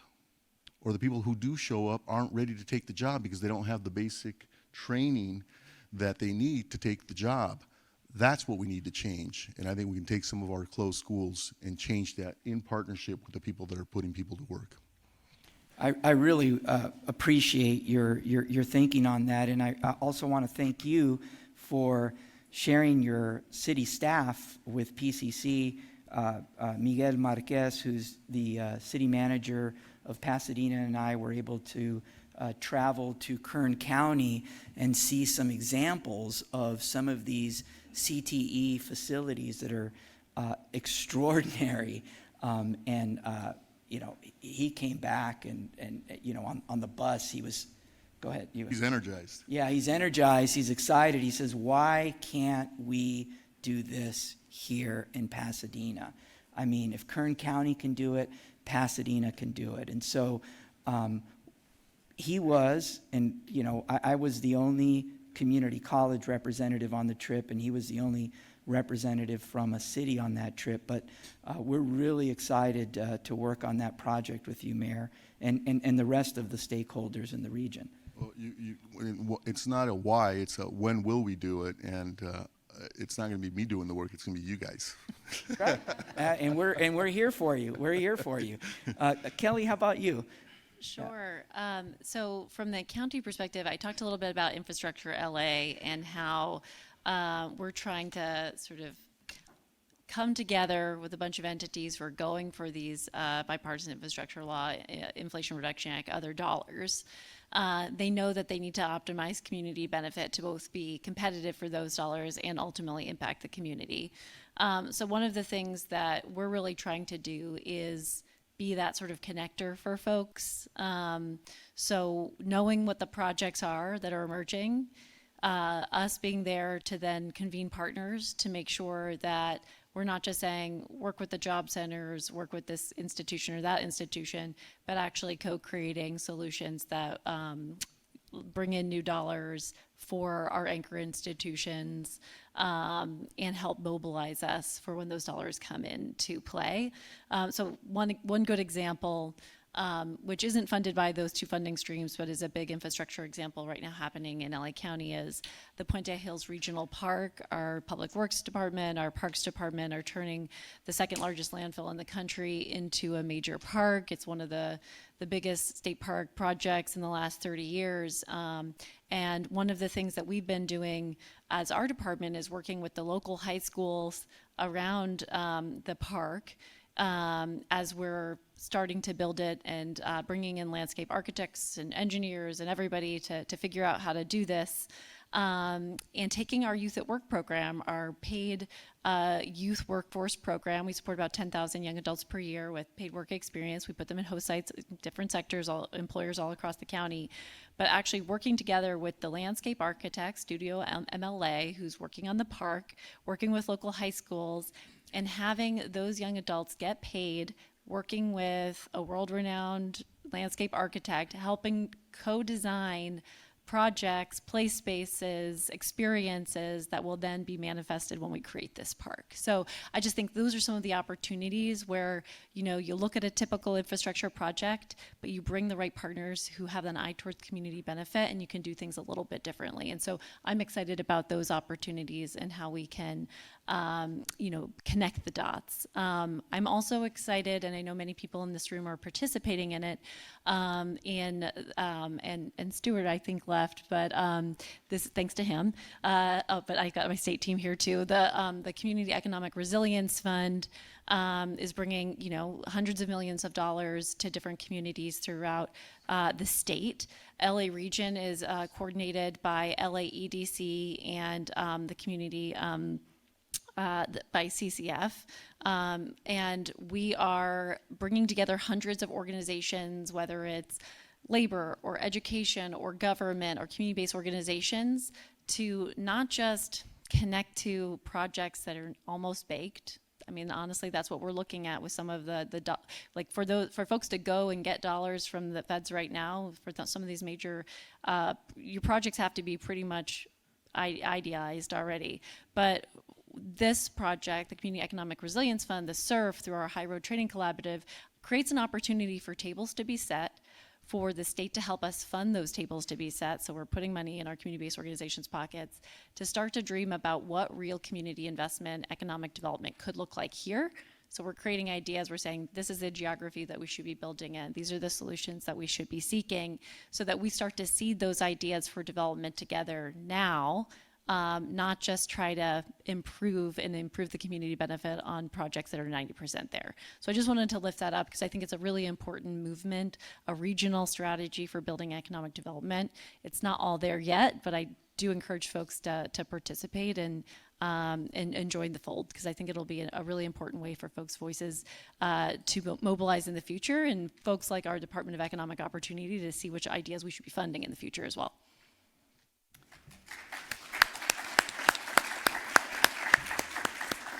Some of you have touched on this already, but there are several members of our community that have barriers to entering the workforce. For example, some folks that have significant gaps in employment, or maybe they're justice involved or previously incarcerated folks. What can we do to help those folks enter some of these programs and get the workforce development support that they need? So I think I've referenced it earlier. We're doing it pretty much with the Anti-Recidivism Coalition, Flint Ridge Center, and they provide all the wraparound services. We don't know that. We don't know what they need. They provide a wraparound service. They provide all of the healing, all the things that they need to have that individual that was institutionalized for many years and come out and adapt into life. Soft skills. I mean, simple soft skills of, how do you interview? How do you dress for an interview? How do you, showing up on time. And in the building trades, we say, if you're on time, you're late. We want our folks show up early, put psychologically, mentally, get themselves ready to go, and physically, and they go to work. And those are the things that we're teaching folks. We don't work remote. Sorry, that doesn't work. These things, ain't gonna work. We work with our hands. We get dirty, and so we're showing them, and it's there's less etiquette on the construction side. Kind of like you might even get yelled at a little bit. You might, hey, hurry up, I got to get this done. No, thank you, no, please, sometimes. And so how do we, having them adapt to that, because when they were in the system, that didn't fly. But out here, everyone's treated that way. And so it's just, how do they adapt? How do they move into that? And how do we provide those support? How do we teach them, again, the things that we talked about in our curriculum that we talk about? And how do we expose them to every trade? Not everyone's going to be a carpenter. Not everyone's going to be an electrician. That's the first two trades people talk about. I want to be an electrician or a carpenter. There's heat and frost insulators. There's even within the pipe trades, there's different career pathways. Sprinkler fitter, just a fitter, steam fitter, or plumber. Electricians.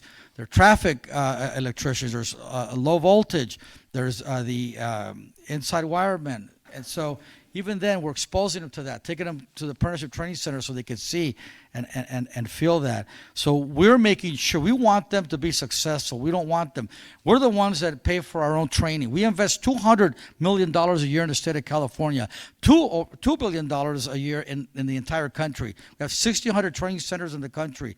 In the state of California, like I said, we have over 72,000 apprentices. So it's money that's negotiated between the union and the contractor, and that goes into the Joint Labor Management Fund. So we're paying for it. So we want to make sure that that apprentice is not going to drop out and leave that spot empty because we've already invested to them. We don't receive a lot of government money, really, to be honest, hardly any. So we want to make sure that they're competitive. We don't lower our standards for anybody.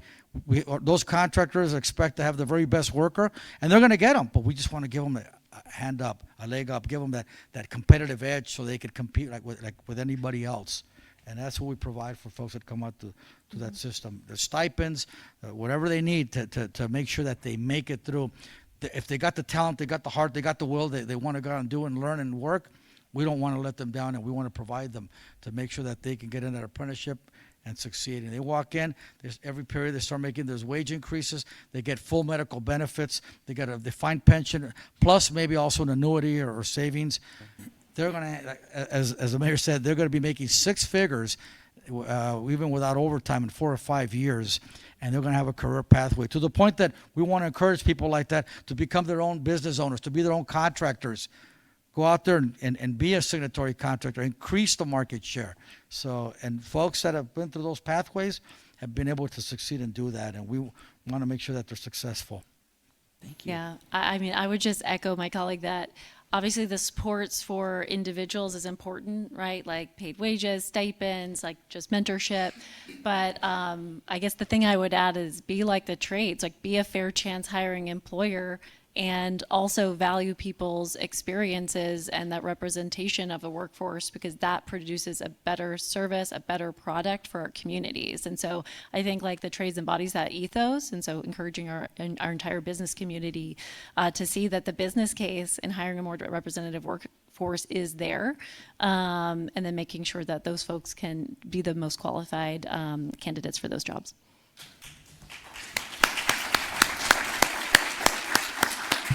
Yeah, I can't, there's not much to add. I mean, it's just the basic life skills and communication skills that people need, and interaction skills, and then the support. You know, look, my son is in college right now. There's a distinction between the tuition that we pay for him and the support that it takes for him to ensure that he's going to classes, and it's the same thing, all the support that he needs, it's the same thing that everyone else needs. So it's not just, you know, enrollment in the trades and or in a automotive shop class, but it's also the support that it takes to stay there. And sometimes that does mean stipends, and sometimes it does mean assistance with the tools that are needed, and work boots. And so that should be all part of what we do to ensure that people stay on the pathway to success, and are successful in their career. Great, thank you. We now want to open it up for questions from the audience. So so we just go ahead, please. Tell us who you are first. How you doing? My name, sorry, I have a sore throat. It's okay. My name's David Heredia, and I represent, my company is called Heroes of Color. We're an education company. We create educational programs. Thank you very much. We create educational programs for children in elementary school and help them tackle social justice issues through animation. We also focus on entrepreneurship for college students. So I have one question and one comment. The comment is, I'm heavily invested in the Cradle to Career pipeline, and I think part of the skills gap, the job gap, and just having trouble finding people comes from a big problem that we have as adults, asking children, what do you want to be when you grow up? When what we should be asking them is, what problems do you want to solve when you grow up? Oh, that's good. I think when you reframe the question, it gives the child an opportunity to start thinking of solutions, and they start thinking about, okay, what skills do I have that I can tap into that can actually help solve this issue, whatever it is. I have 3 children. I ask them that question all the time. And my youngest she's 10. She's convinced she's going to be a veterinarian. And so now she's tapping into that. So whenever we bring animals home, she's taking care of them. She's making sure they're well fed. So that's one comment that I wanted to make, that I think as parents, if we start reframing that question, and to our students, it can give them more insight as to what they have to offer versus just, hey, here are some jobs, they're paid very good, take these jobs because that's all you have available. The question that I had was for Kelly and for the mayor with respect to partnerships. So how difficult is it for a small business like myself to partner with a giant like the Department of Economic Opportunity and the mayor's office? Like, what are the chances of me walking in and presenting you with some options or some workshops and training opportunities that I have to offer because I've been able to successfully hire multiple people? Yeah. What does that look like? I would be lying if I said it was always easy to work with the County of Los Angeles. But it's just true. But we are really committed to actually doing more with small businesses and community-based organizations. Not to tout an initiative, but the county is really committed to our equity and county contracting initiative right now. We know that through ease for county, it's been harder for our community to engage with us. We have $6 to $8 billion in procurement power every year. We buy everything as a county, and so what we're trying to do is create better benefits for our certification programs for our small businesses, increase prompt payment, so folks, when they actually get a contract with us, they can get paid faster, do cash advance, so people don't have to put so much upfront dollars in when we know it takes a little bit to be reimbursed by the county. So there's like an ethos shift, so I just want to lay that out because that's an important thing in a county like ours. But we certainly should connect afterwards too, because through our Office of Small Business, we have a physical site in Central Maravilla in East LA, the East LA Entrepreneur Center. We serve nonprofits and small businesses, and we also work online where we can get folks registered as a county vendor and certified with our preference programs. And then we offer technical assistance support for making sure that you can connect to opportunities either through our departments, because we buy services kind of like what you described, but also many of our other 37 departments. Mm-hmm. With the city, it's we really our goal is to connect organizations like yourself with the people who are doing the work, the contractors, and so I would Antonio Watson in the city's local hire office is the person I would direct you to. He's one of the people that tracks the different job sites, contractors, and ensures that organizations like yours are connected with the trades, with the Flint Ridge Center, and with the different contractors, so that we can put local people to work. Great. A question here. Sure. Thank you. Thank you so much to the whole panel. My question is mostly about the trades occupations. Audrey Childers, Educate X, I work with Pasadena City College on 4 of their five planning grants for apprenticeships in non-traditional fields. Are there opportunities within the trades for apprenticeships that prepare people for non-traditional fields? For example, human resources or other areas that you utilize, but it's not what you think of when you think of trades? Yeah, and the work that we do in our apprenticeship obviously is very, very focused on turning out journey level folks in construction. Although they're starting to introduce, as I mentioned earlier, they're bringing the Small Business Administration working with community colleges to train our journey level folks to become business owners, to become contractors, to become estimators for the contractor, to be a superintendent and run the work.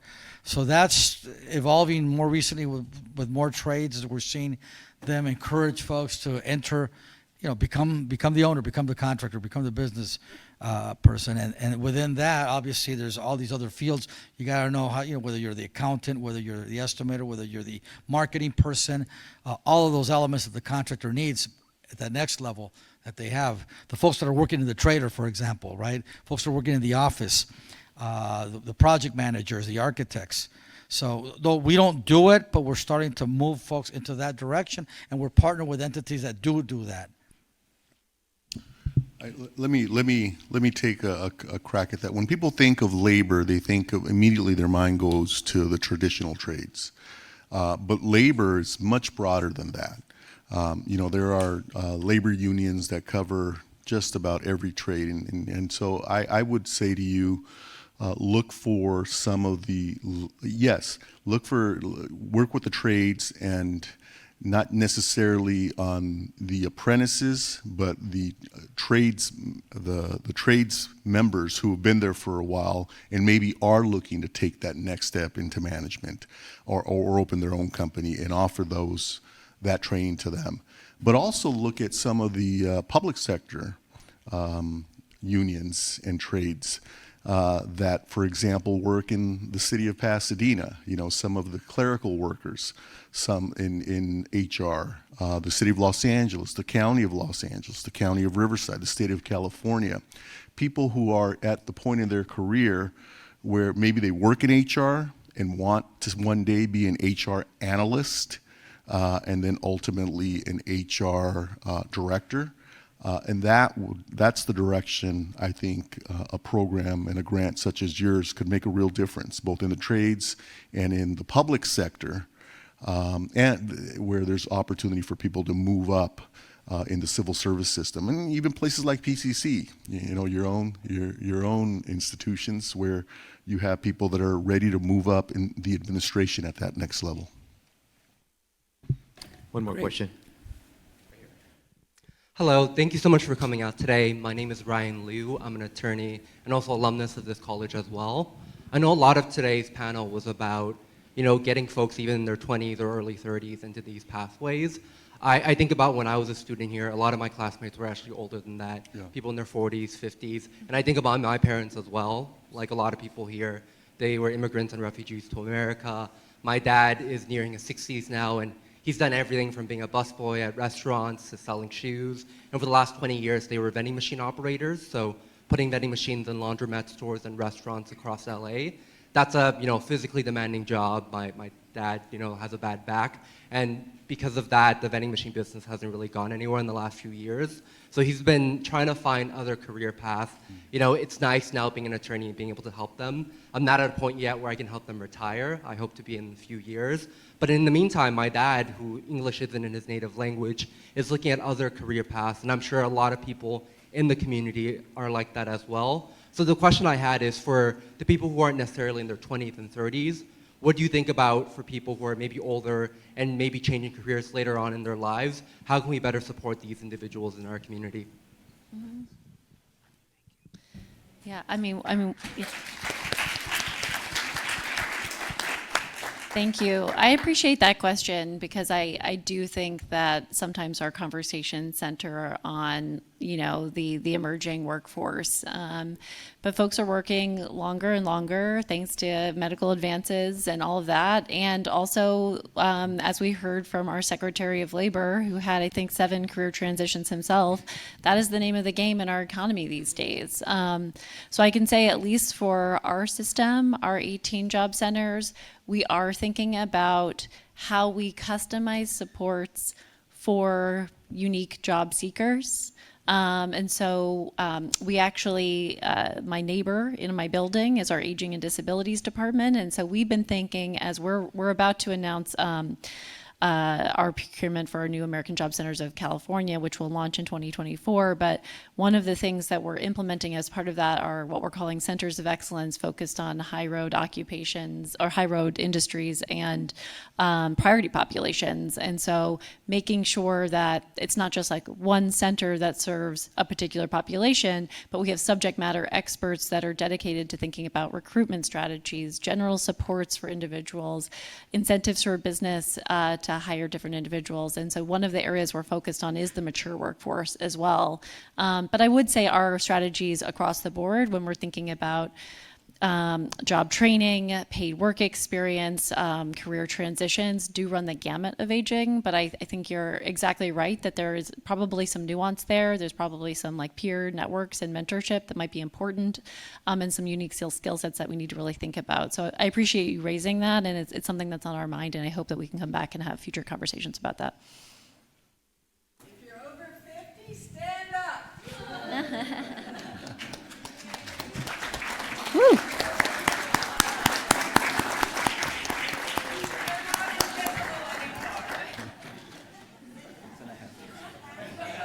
Okay.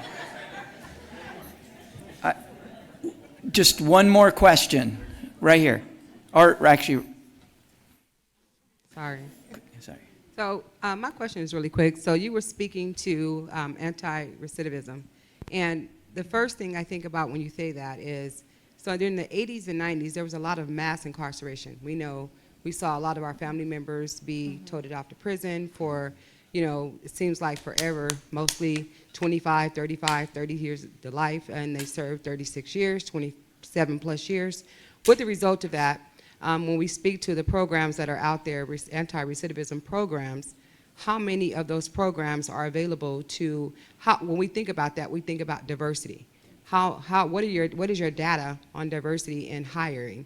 Or how do they tap into those programs that are available?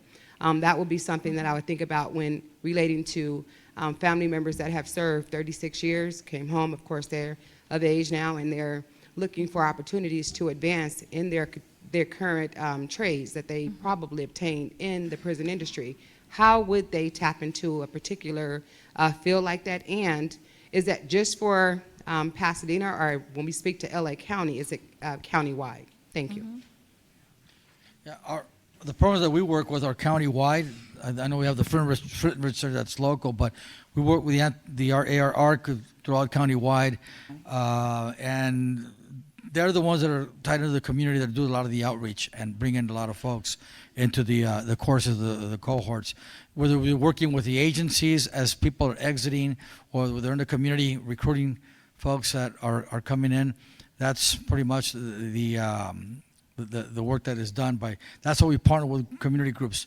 They're the ones that have their ear to the ground. They're the ones that know the community. They're the ones that are there, and they bring the folks to us. I'm not gonna lie, we're not the experts in that, right? We provide the training, we provide the curriculum, we provide all of the other necessary tools, but we need you as partners out there to link us into every corner of the community, so we're able to bring folks in.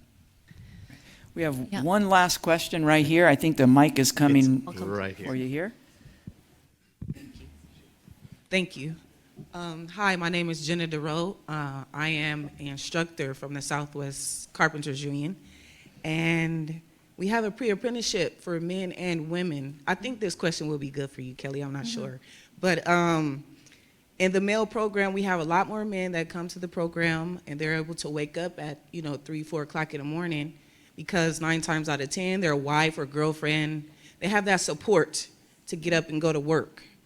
And I know the numbers are low in our program for women because they don't have that support. They're the ones staying at home while their husbands are going out to get these opportunities that they would like to take advantage of as well. So is there a talk in the future about maybe a non-traditional daycare or childcare for women also? So Thank you. so we can get up early too and make sure we get to work and have somewhere to, take our kids and know that they're safe and taken care of while we're at work, trying to provide for our family as well. I really appreciate that question. Thank you so much. Look, the pandemic highlighted what we have always known, right? Which is that those caregivers were extra burdened. by the pandemic, and they have always been burdened. And that has prevented one of many reasons that there's lack of parity in the workforce. So I really, really appreciate that question. I actually serve on the Care First Community Investment with Wesley Crunk. Yes.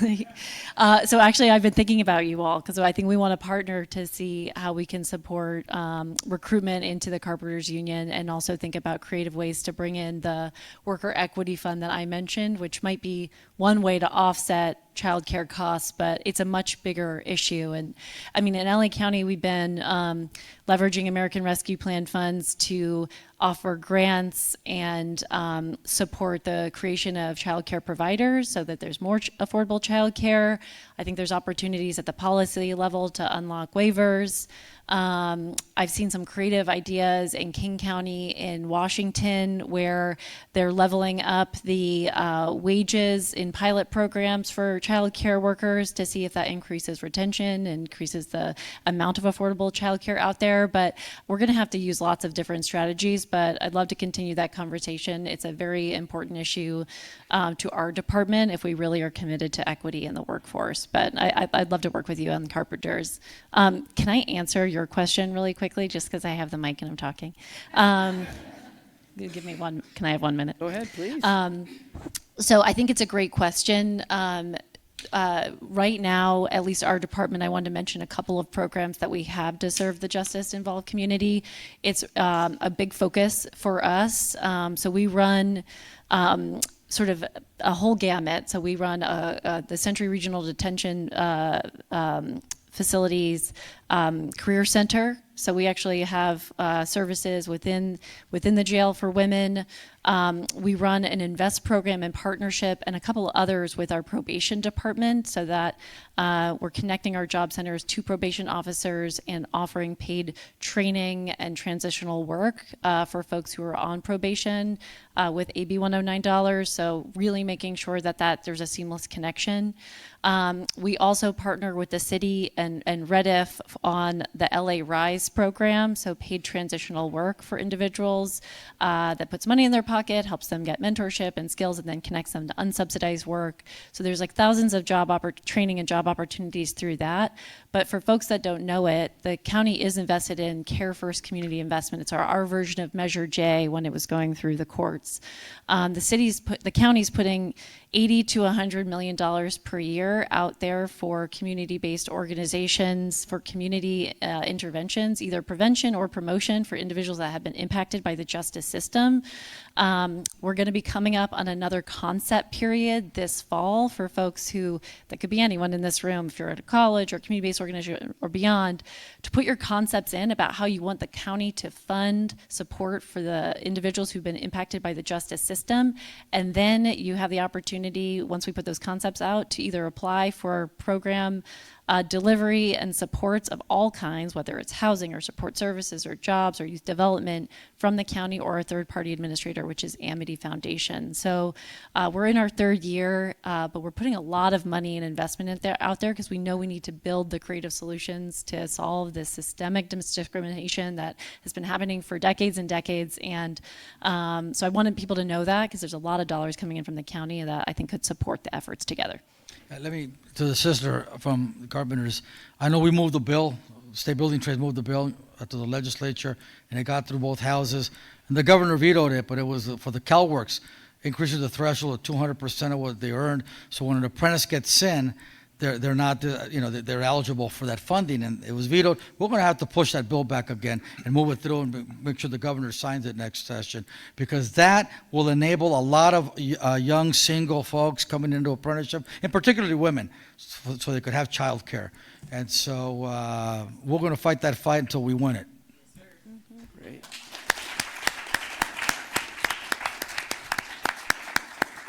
Well, we're going to take a quick break now, but let's give our amazing panel a big round of applause. And I think we have a couple of gifts for you all. I also want to recognize a couple of folks that recently arrived who you will be hearing from later. we have our fantastic state senator, Anthony Portantino, who is here in the back there. And we also have one of the most important leaders in higher education, Chancellor Francisco Rodriguez is here. He'll be on a panel a little later. So thank you all for being here, and we're going to take a quick break. Thanks.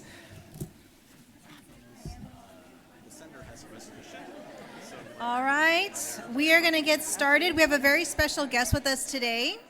So if I can please have your attention. Excellent, excellent. To help us kick off the second portion of the panel discussion, I'm very excited to welcome back a state leader who was here with us in this very room at our first Future of Work conference back in 2019, Senator Anthony Portantino.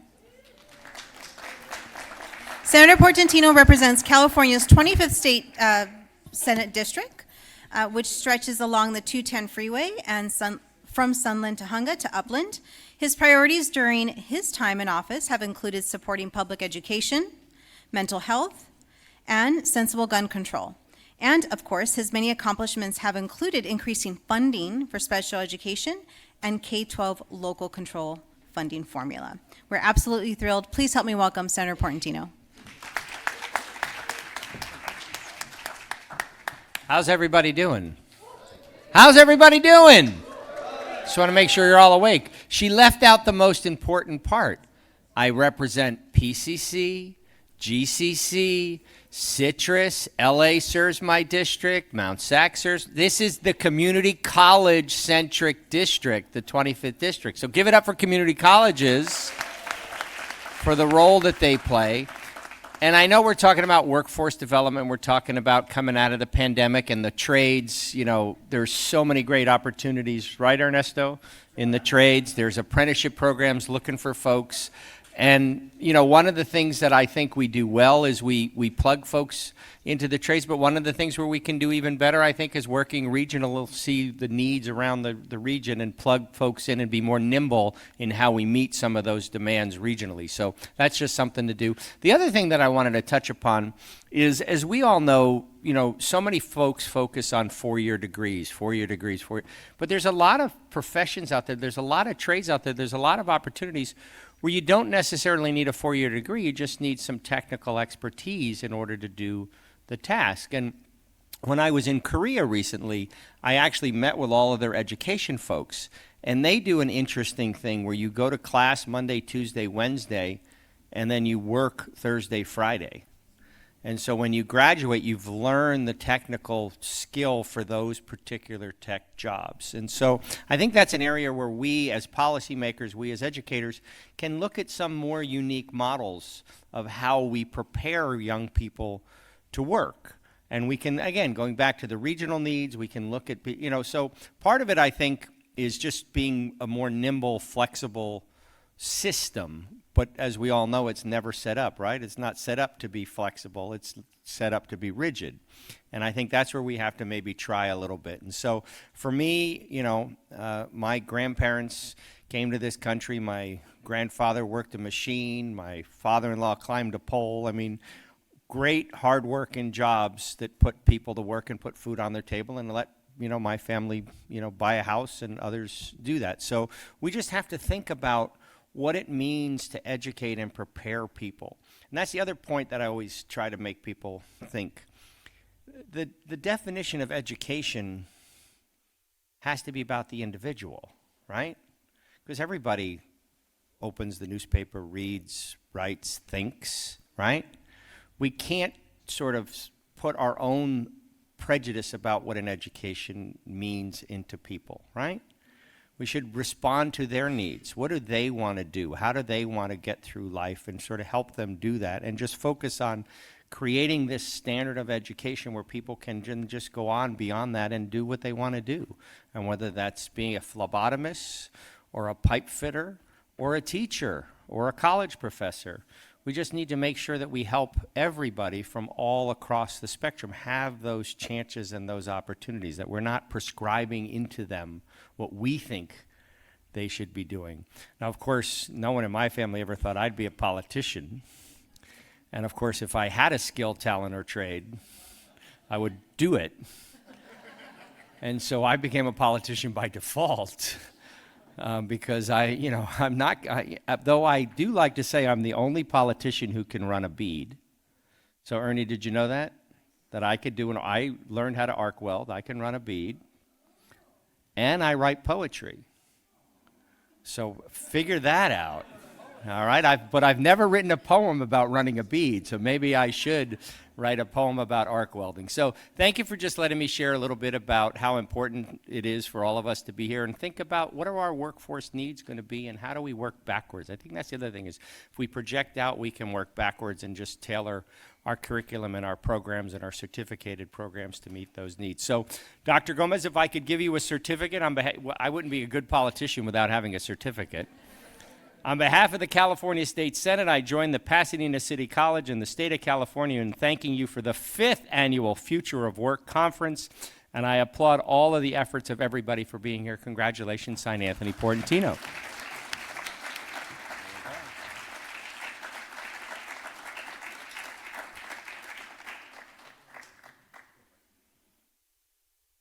And I apologize if I sound like a dad. I always do, and so it's just who I am. So anyway, have a great day. Thank you.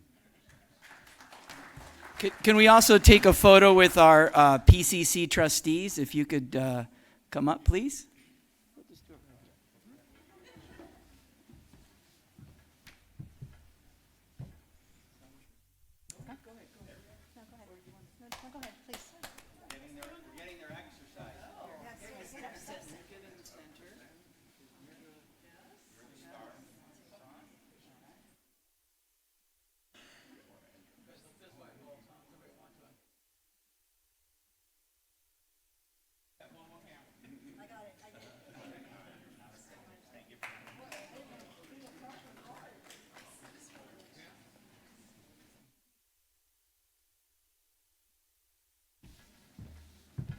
That was very lovely. Thank you so much, Senator Portantino. Another round of applause. All right, well, this is the second portion of our panel discussion, and I'll be calling up our second round of panelists. But before I do, I need you to know, and I didn't mention earlier, and I apologize, that the conference is being live streamed on LinkedIn. So if you happen to be snooping around your phone during the conference, please do share it, like it. Our social tags or social whatevers are on that QR code right in front of you. And also, if there's any immediate feedback that you have in reference to the conference, we want to know. Every year, our topics are derived from the comments of the attendees. So please take a moment to do that as well. All right, here we go. This next panel is called Innovation in Driving Student-Focused System Change. Join with me here today are a few of my closest friends of Pasadena College, all of whom are doing exciting work in either infrastructure sector or higher education. And definitely all of them are playing a significant role in developing pathways of success for students and workers to high demand occupations. Please help me welcome our second round of panelists. Panelists, come on up.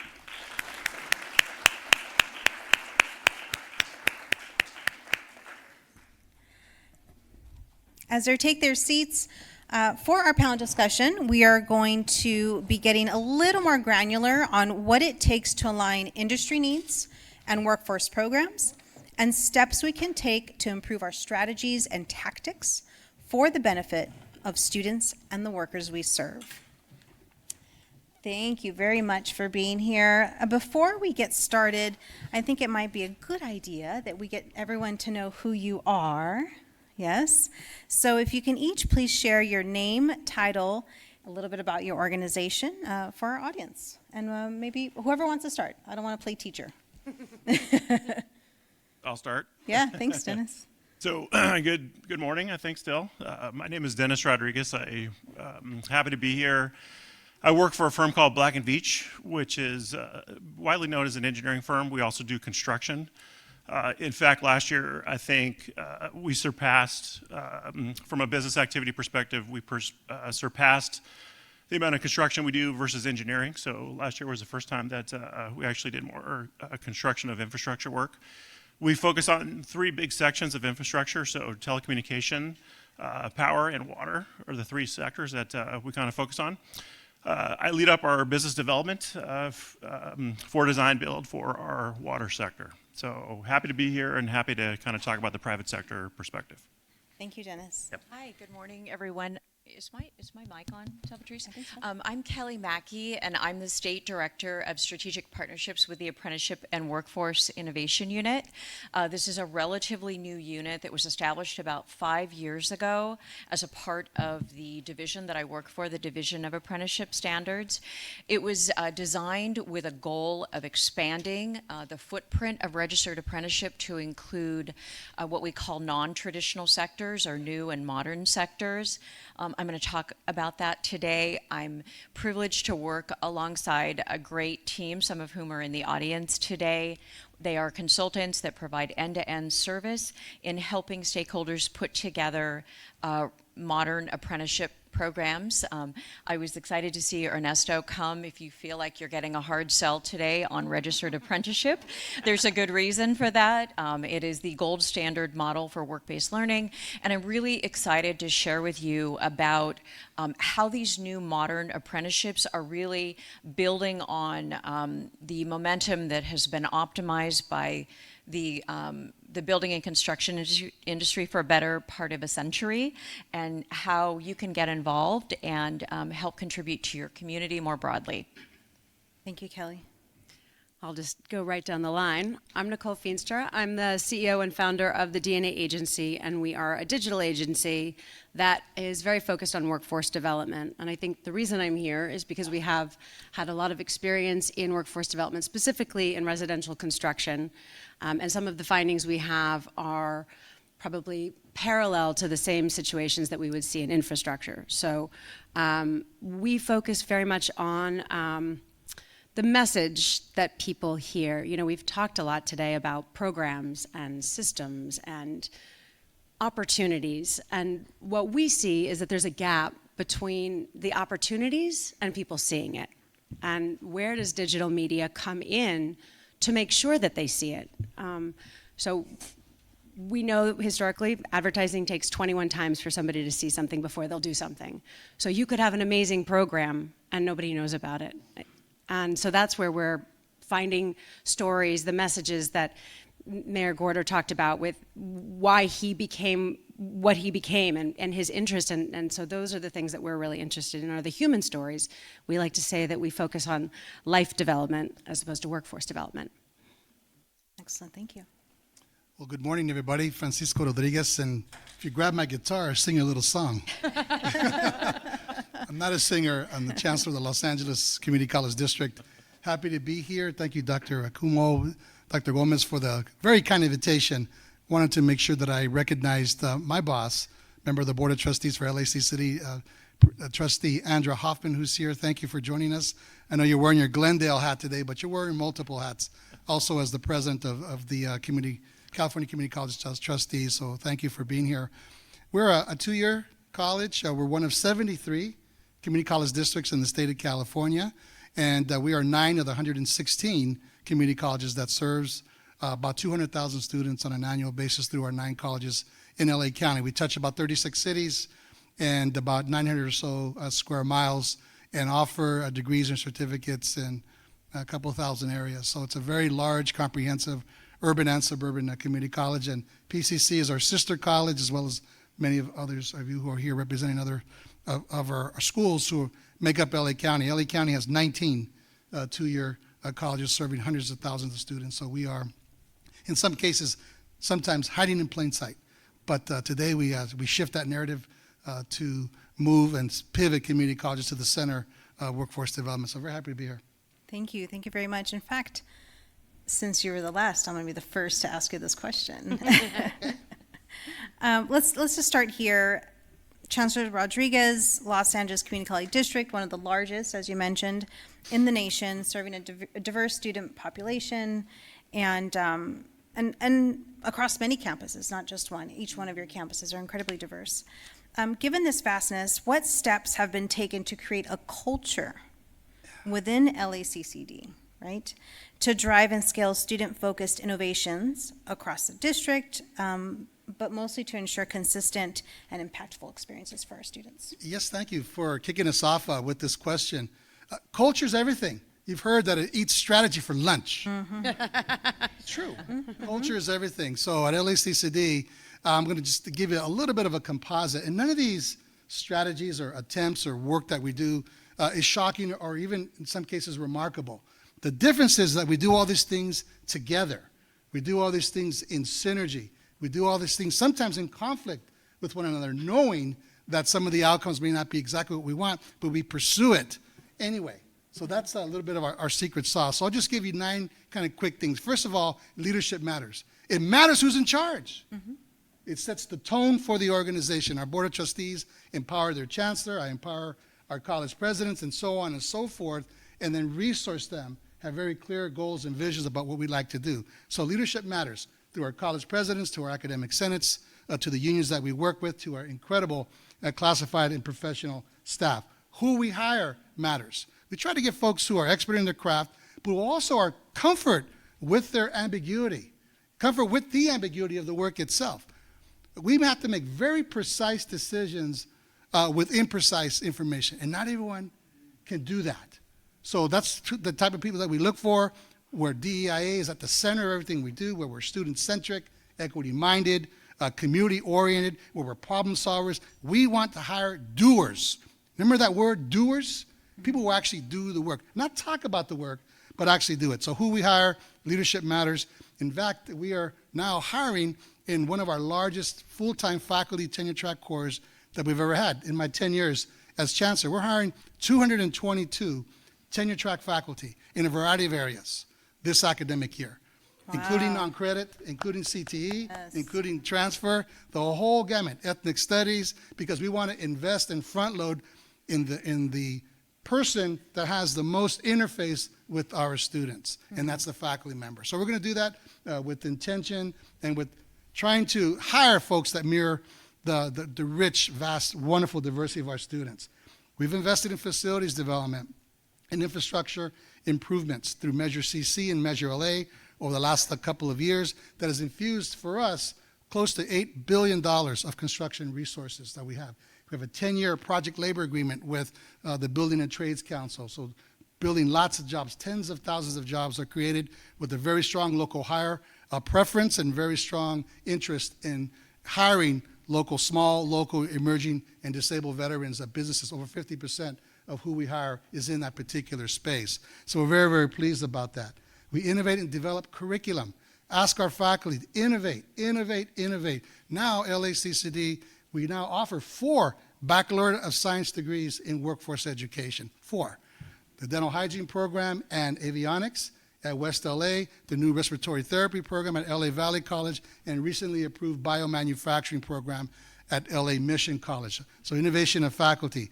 We engage with business and industry to inform the directions and decisions with many of the groups that are responsible here. We partner with our higher education and P12 partners ecosystem.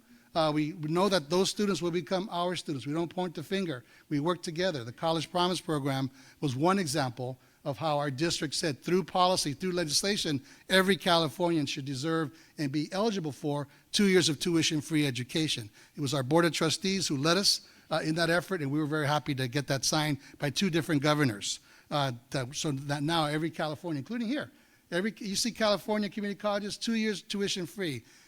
And then that's any program, any particular major. And then the last thing I'd mention is that we engage in pretty hard strategic legislative advocacy, sponsoring or supporting legislation like the tuition-free education. I just came from the Climate Center Summit over at West Los Angeles College, the only 2-year climate center in the state of California.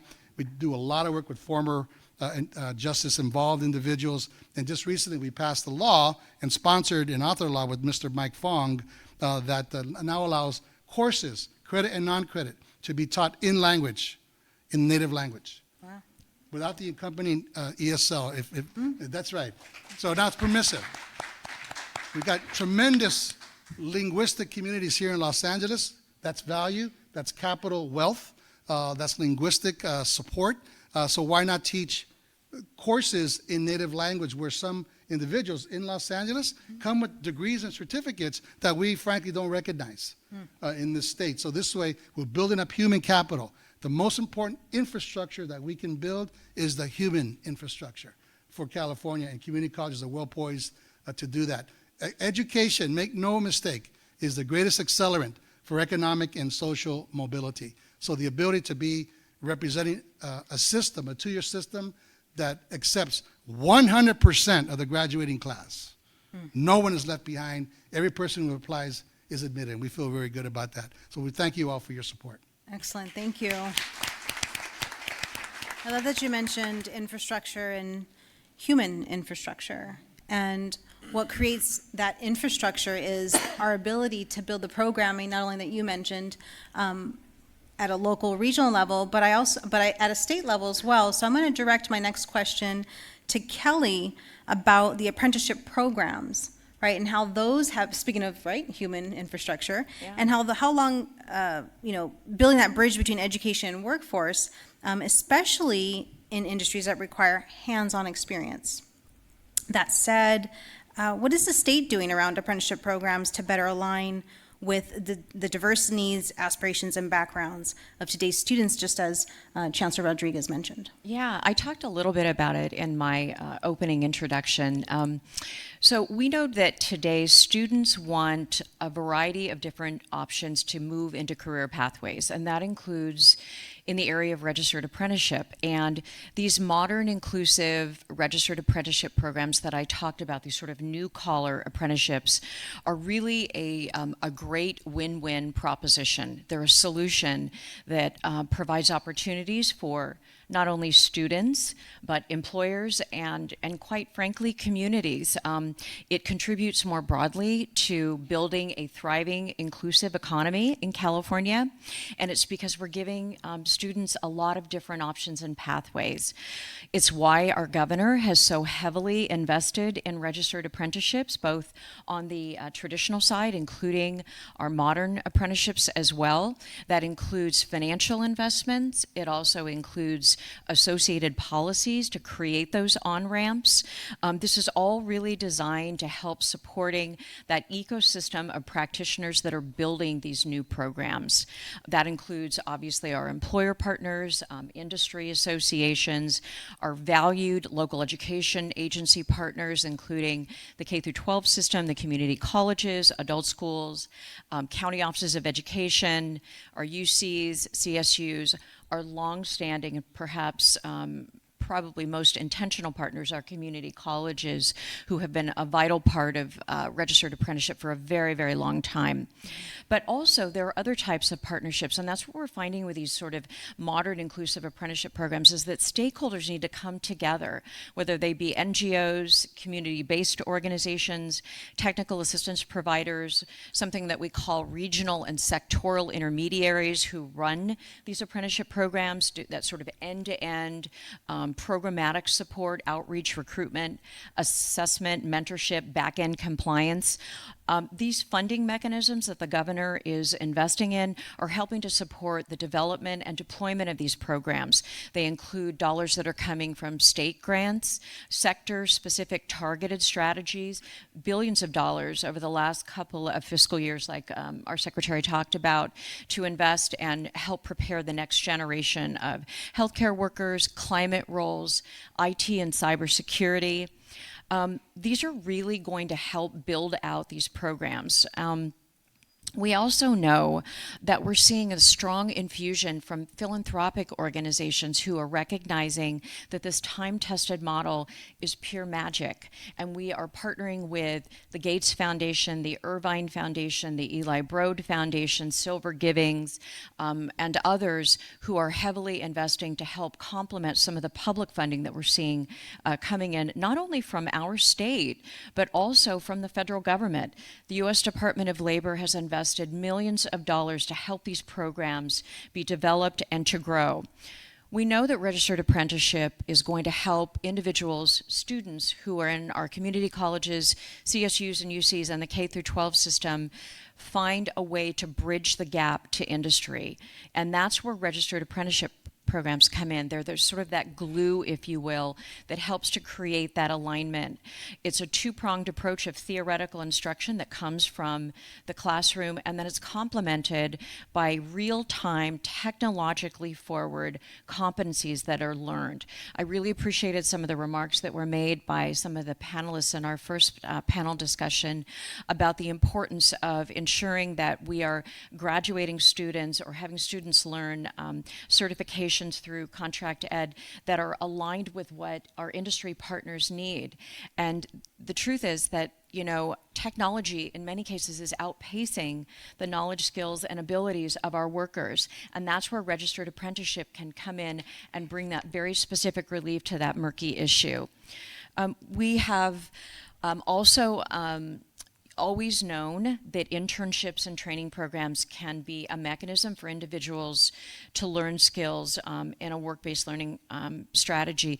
The problem with those programs in many cases is that it's denying a large segment of our population from getting involved. And that's largely because internships, for example, are either oftentimes unpaid or they're compensated through a stipend.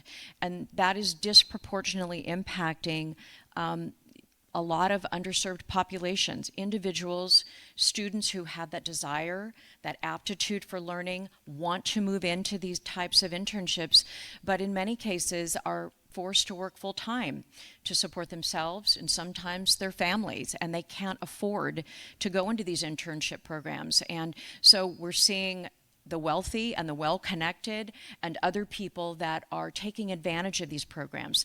Registered apprenticeship is an on-ramp to those types of solutions. It's why companies like the partnerships that we've created with Amazon and Tesla, Sony, CVS, Netflix, some of our industry healthcare giants like Kaiser, Dignity Health, and Sutter, IBM, Lockheed Martin, soon Johnson & Johnson at their Irvine campus, our state and local governments, our public sector apprenticeship programs are thriving. I'd love to think about how we could explore something here locally in Pasadena.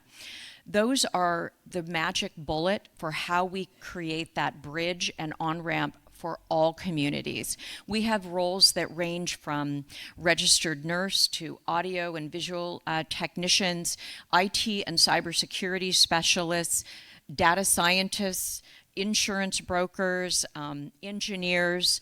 Soon we'll be launching the first of its kind teacher apprenticeship programs to help districts across our state who are really struggling with this catastrophic teacher shortage. So we're basically building up these opportunities in communities. This disproportionately, again, impacts communities that are poor, high percentage of minorities, and it's so unfair. I'm so excited, so stay on the lookout for that announcement.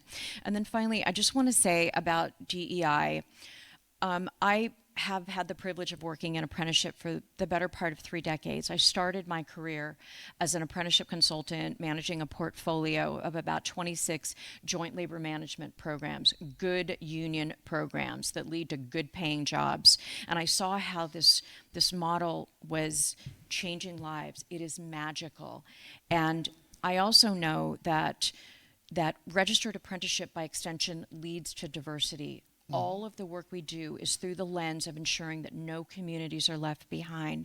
78% of our registered apprenticeship programs consist of people from minority backgrounds. Almost 30% are women. I loved hearing Kelly Lobianco talk about her work early on in her career with veterans. Almost 7% are veterans. They make great apprentices. And finally, I'll say, when we're talking about really infusing the imagination of young people to help them lead to the career of their dreams, it's exciting to think about how our youth apprenticeship unit is going to build on the momentum. 31% of our registered apprentices are youth, 16 to 24. How's that for ushering in the next generation of qualified workers? I'm super excited to have this conversation today and hopefully plant a seed in your brain about how this magic model can transform your organization and your community. Thank you so much. Thank you. It led me to really think about the perspective, what you shared, but through the perspective of the lens of the private sector. So my next question, I'm really curious, Dennis, for you, how do you envision industry leaders like yourself and like your firm really kind of playing that role, that intermediary role about bridging academia and industry, and preparing the next generation of workforce that not only they have the technical skills, but they're also adaptable, right, as industry changes? Yeah, so thank you for the question. I think, it's a great question. It's also interesting to kind of be the business perspective here on the panel. I think, from our point of view, we have to kind of keep our finger on the pulse of what's happening from a business perspective in order to essentially stay in business. And so I think what that means is we have to stay up with the trends, and we have to kind of stay up with what's happening from a business perspective. We have to stay up with what's happening from an academic perspective. But a lot of times we also, engage with academia to kind of set those trends. So from our perspective, we have a huge need for different training disciplines. A couple years back, we dug into a training discipline for AutoCAD, which is a software design equipment for engineers. And so long story short, we're headquartered in Kansas City, Kansas, and so we dug into a training program with the community college district in Kansas. And so it was effective. It brought a whole host of different folks to the company who might not have had exposure to our company. We filled a need in terms of what we have within the company. At the end of the day, we paid for the scholarships as a private enterprise. The next time we kind of went through this, more recently, we dug into project control training. And essentially, for this instance, we looked to the federal government for support. Because if you go into these training programs, it is expensive. It's not easy. It's a huge partnership, and it takes a heavy uplift to kind of get these accomplished. So we do this from time to time. We look at this from a business perspective. We look at things that make sense for us to kind of continue to work in an effective business fashion. We also looked at the H-1B visa program. That's another huge element to our success. Somebody mentioned in my company to me recently that we have more of a demand for engineers in this country than we have a supply of recent engineering graduates. So I think that's something for us to track, and I think elements like the H-1B visa program can assist with that. So we look to partner with government. We look to partner with academia. I've had the pleasure of knowing Dr. Rodriguez for some time now, and long story short, he approached me some time back about potentially working in a partnership capacity with LA Community College District. And so we kind of talked through it, but I think having that executive connection and that executive leadership kind of hand-in-hand business working with academia, that's critical. At the end of the day, business kind of has to keep their finger on the pulse of what's happening, because if they don't do that, I think they're not going to be in business for long. So that's an important element for us to kind of make sure we've got a pulse of what's happening in the business place. Excellent, thank you. I'm taking so many notes. Thank you, all of you, as you're chatting. This kind of leads me to think also about, we talked about who, we talked about how. Now we need to talk about how do we recruit, right? What is that through that lens of marketing? And so Nicole, I'd like to draw kind of your expertise around the marketing needs and how are we aligning not only the trends that we're seeing, but with academia and industry, and what are we as institutions or as practitioners and expertise in this space, how do we best keep our eye on the prize with that? Like how do we do that well so that we can scale all of these programs that we just talked about? It's a great question. We started as a digital ad agency in the building industry, and one of the things that we saw was massive labor shortage. We're missing 400,000 people right now to build homes in the country, and in about 7 years, when the boomers all retire, half of the industry is going to be gone. Huge problem. So how do you scale this, right? How do you fix such a massive problem? And it all comes down to people, right? And the building industry is known for focusing on the sticks and the bricks. And human capital is not a stick or a brick.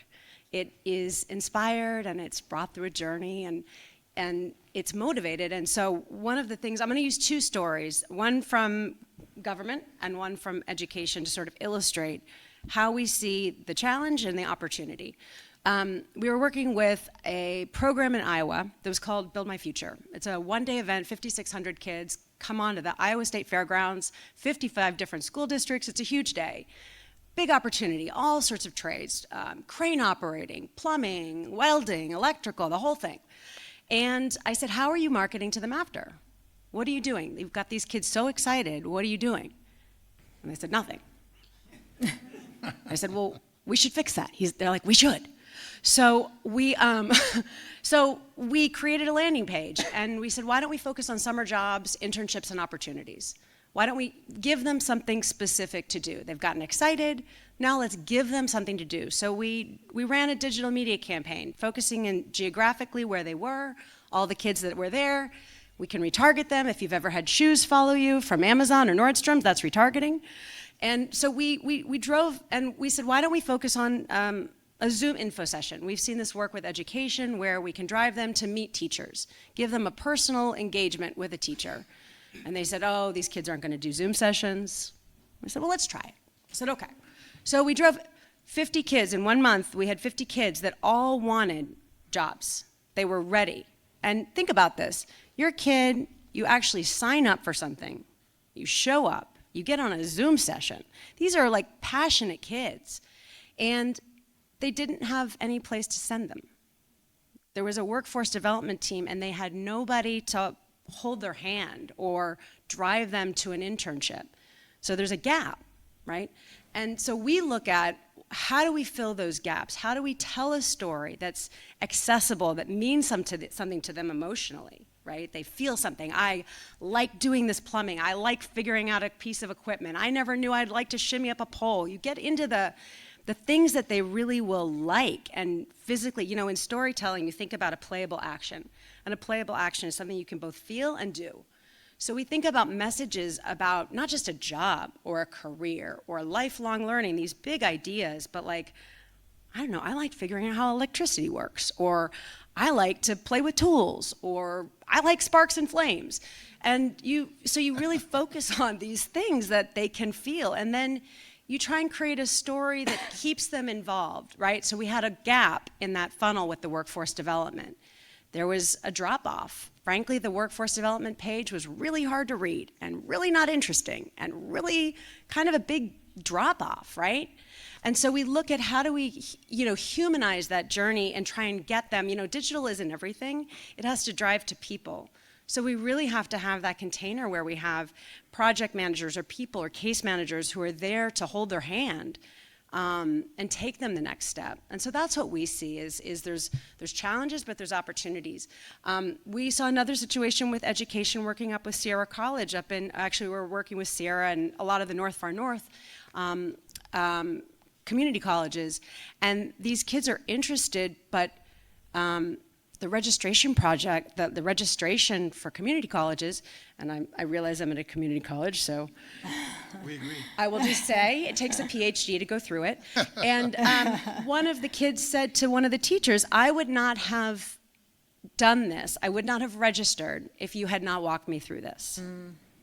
And that's a problem, right? So we're all about how do you create simple interfaces that makes it as easy to buy education, and even if it's free, as it is to buy something late night on Instagram, because we know that's easy, right? So those are the things that we focus on. That answer your question? It sure did. It sure did. And it also provoked me to think about this next question that I have for all of you, really, along the same thread of technology and digital, because it's both a gift and a curse, right? And it's that finding that synergy between the two that makes it pretty magical. So we went through, thinking about student-focused success, how do you see the role of technology evolving? I mean, we had Secretary Knox talk to us earlier about his thoughts around that in the next 5 years to further amplify, and dare I say, even complicate student-focused initiatives. It's delicate. It's a delicate question, I know, but please. Yeah, we just developed last year the first artificial intelligence registered apprenticeship program. The thing we recognized was that AI has a far-reaching application. It literally touches every sector. And I think when you're thinking about jobs of the future and how we innovate, and we don't want to thwart that that progress. We want to make sure that we're doing it with integrity. As many of you, I'm sure, are aware, we've just followed what's happened in the entertainment industry, and I think part of that is we want to make sure that our state is competing and able to turn out this next generation of roles that are going to require a really sophisticated awareness and understanding and expertise in technology, and we want to educate our young people about those jobs of the future. But we also want to make sure that we're not supplanting and not exchanging that one-for-one ratio. So for every new job that is created, and we're losing one job, we want to make sure that we're backfilling on the back end. And I know that's a priority of the governors. It's a priority of our labor secretary, and it's why we sought to become now the second state to develop an artificial intelligence apprenticeship program. And technology is touching us in ways that we could have never imagined, and it's certainly impacting workforce. Thank you. So I'll just mention real quick, from an engineering perspective, I think artificial intelligence is extremely fascinating. I mean, if you think about, what kind of skill set you need from an engineering perspective, it's basically a hard skill. So in essence, you could potentially look at that in the future and say artificial intelligence could kind of leak into that and kind of help develop, that hard skill and essentially, use AI to help craft and design, components and infrastructure. That's all fine. I think on the front side of it, you still need the human interface to set up the artificial intelligence and kind of put it in the direction and perspective that it needs to be. On the back end, you also have to have quality control. And the quality control is really what's the output of this system and how does it look. I say all that, but I think the most critical thing that we also need to couple in with this and tell especially students is that soft skills are a huge part of this as well. So as much as we talk about hard skill development and artificial intelligence kind of, supplanting hard skills, soft skills are at an all-time critical high in terms of being needed because you've got to have the ability to communicate. You've got to be in a room with folks and kind of make your message and make sure, that you get your point across. You've got to influence people. You've got to be persuasive at times. And none of that, as far as we've seen, is something that comes from the AI kind of realm at this point. So I think there's a hard skill component, there's a soft skill aspect, but I think the soft skill aspect is going to continue in terms of being in high demand. Excellent. Thank you. Anyone else wants to answer? Yeah, I can speak about it for at least for construction. There's AI and then there's technology. I mean, there's a lot more offsite construction that's happening involving robotics. So if somebody said, I don't necessarily want to swing a hammer, but I want to work with robots, I want to work with technology, you could still be in the building industry working in technology because you're going to see more offsite construction because of the labor shortage. So I think there's a huge opportunity there. And to Dennis's point, the robots aren't going to take over. If you've ever dealt with ChatGPT, it's a long way. But you do need a human to oversee the robot. You need the human component to drive that and have the vision. And then seeing that opportunity is not something to be afraid of, but as something that can help.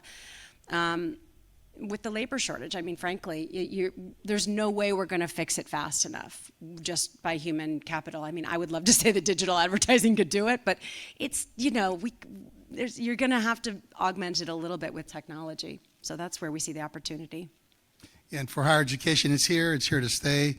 We're trying to find better ways to not just understand, but to integrate so that it could improve teaching and learning. On the good side, it could be a bridge. It could provide additional resources, additional support, in-language support, demystify what can be a very complicated higher education going process or training process. So there's the benefits are indeed vast if we put and continue to always understand that these need to be, in our space, student-centric, equity-minded, and as a tool to, in fact, to bridge learning and teaching. On the downside, it like other tremendous inventions and activities that go on in humankind, the internet, for example. It could be the great sort of collaborator, emancipator, or it could be the great activity that actually exacerbates the disproportionate impacts that already exist amongst communities that don't have connection to technology, communities that are not insured, communities that are unhoused, communities that remain hungry, communities that don't have access to higher education. So we have to just be mindful who benefits from this, and it can't simply be seen as something to increase our profit margins, but indeed something as a tool to increase the human condition. And education has its place and its role to indeed do that, because through education, we believe it puts people on the pathway to prosperity. So caution, embrace it. It's happening. Don't be afraid of it. Lean in. Thank you. Thank you very much. Your responses shared with me that there needs to be an effective feedback mechanism, right? While we're all here today, we're here to hear, we're here to learn, we're here to connect, but it's also that continual feedback loop. So I pose this question to you. How do we, as educational institutions or practitioners, establish that effective feedback mechanism with industry sector, with academia, with state? How do we do that to better align our curriculum, have it student-centered and student-focused, who benefits, right? To match these evolving demands that we keep talking about, specifically within the realms of technology or just our global lens, if we put our global lens on.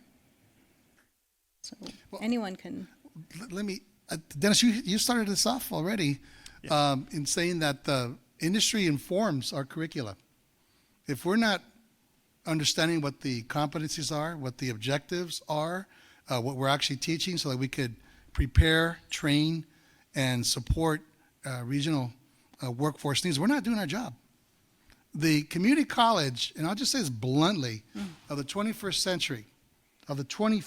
century, we still have a lot of 20th century models in our higher education system, but in this case, we must be entrepreneurial, opportunistic, nimble, and responsive. We must adapt or we become irrelevant. Yes. We have found that was so played out with this last several years, to remain not just current, but relevant.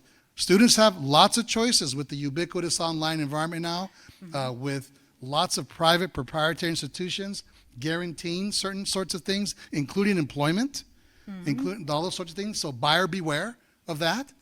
So we were, in many ways, I think, appropriately nudged and challenged to provide curriculum that is indeed relevant and that meets workforce needs. And we have to have the support of our business and industry. So having these advisory councils that we have for each of our major disciplines, that has recent graduates on those councils, and that has a business and industry saying, here is where the trends are going. As Wayne Gretzky would say, here's where the puck is going to be. How do we skate towards it? So that kind of synergistic relationship, and really understanding that curriculum is both the responsibility of the institution, but we also want to engage and facilitate the very best information we can get from our folks who are in business and industry, because we want to provide ready-to-work individuals. And I think apprenticeships, pre-apprenticeships, and registered apprenticeships are the way, one way indeed to do that. I think the governor wants 500,000. Yeah, and we're about 100,000. So we got some work to do. And we're ready, though. The two-year school is ready. So I would say that's some initial thoughts. Thank you for sharing how that looks like, right? Not only theoretically what it should be, but how that looks like. Anyone else want to answer that question? I think, just briefly, I think the linkage that Dr. Rodriguez mentioned, I think that's critical. I think if you have recent graduates or you have folks in the business community who can kind of come back and create that partnership with academia, I think that's huge. But the gentleman right here made a comment previously, and he said, instead of asking somebody, what do they want to be when they get older, why don't you ask them, what issues or challenges you want to solve? And I think that's just such a poignant comment, because at the end of the day, we can think of careers in a traditional sense, but that doesn't mean in the future they're going to be locked into those buckets that we think they're going to be locked into. So I think looking at issues and challenges and solving for future needs is something we always kind of have to kind of track with. From a business perspective, from an engineering perspective and contracting perspective, that's how we look at the issues that our company faces. And if we're not forward thinking in that aspect, I think essentially at some point we're going to go out of business. So you've got to track that. I think looking at future challenges and future issues is critical.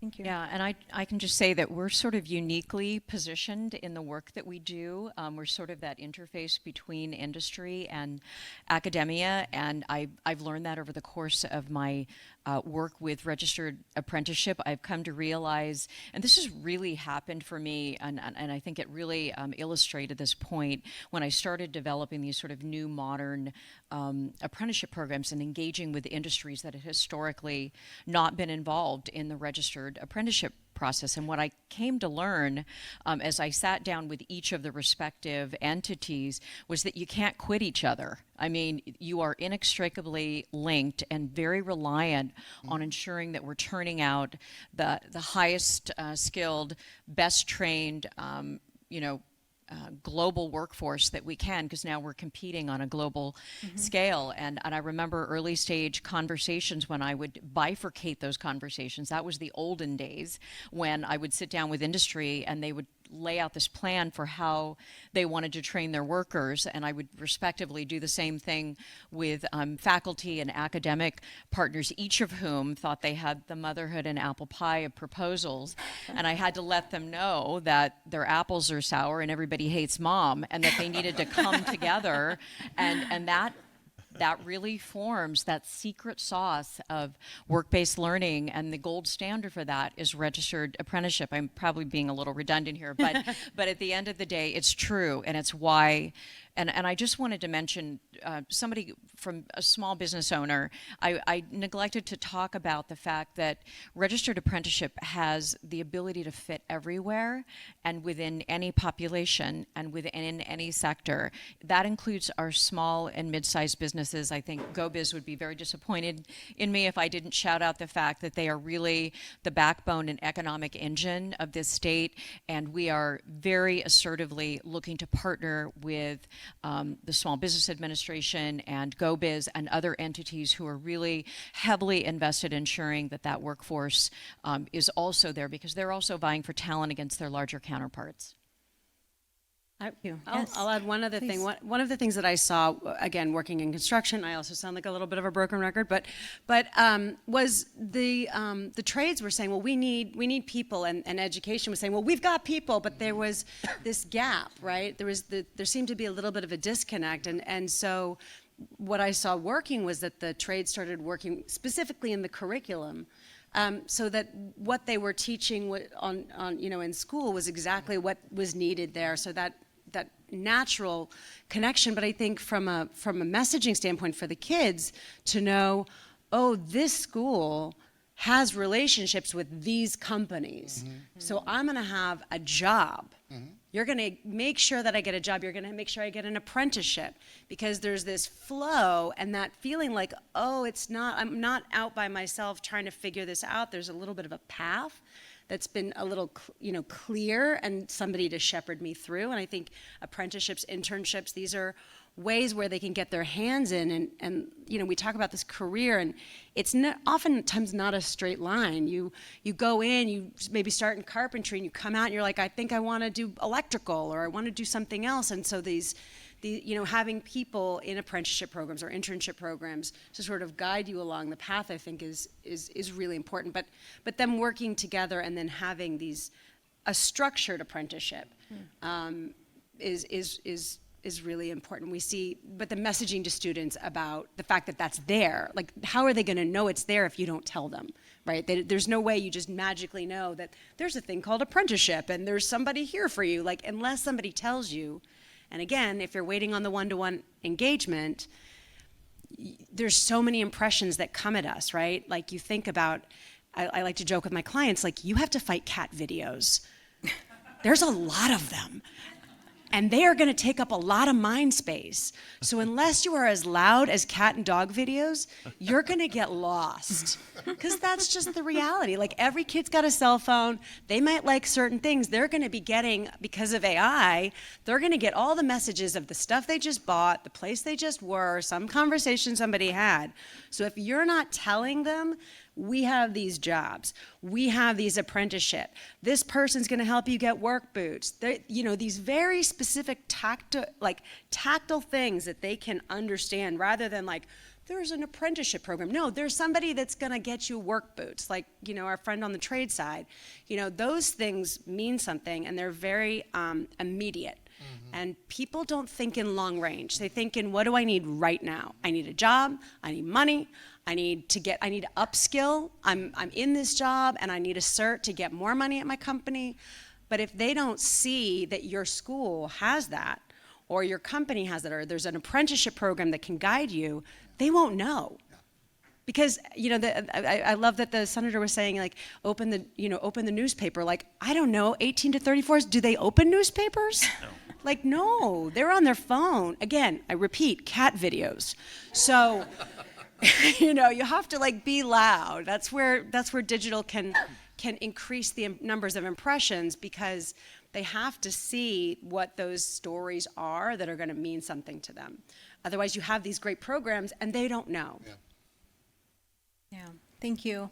I heard the word global competitiveness from Kelly, and we prepare our students, and I'm also looking at our team over there, our Freeman Center team, who does that, woo, a shout out, in preparing our students for the workforce, not only for immediate local needs, but how could we collectively be preparing our students for global competitiveness? I just heard right now that individuals are not only competing, but employers need to compete in this space. We have lots of options. Our worker has lots of options, and they're really looking to align themselves with an organization and an employer that serves and fulfills them, not only their obvious needs, but also their spiritual needs, their emotional needs, their psychological needs. So how do we prepare them competitively globally? And how do we do that together? I'll just jump in real brief. I think you touched on this, Salvatrice.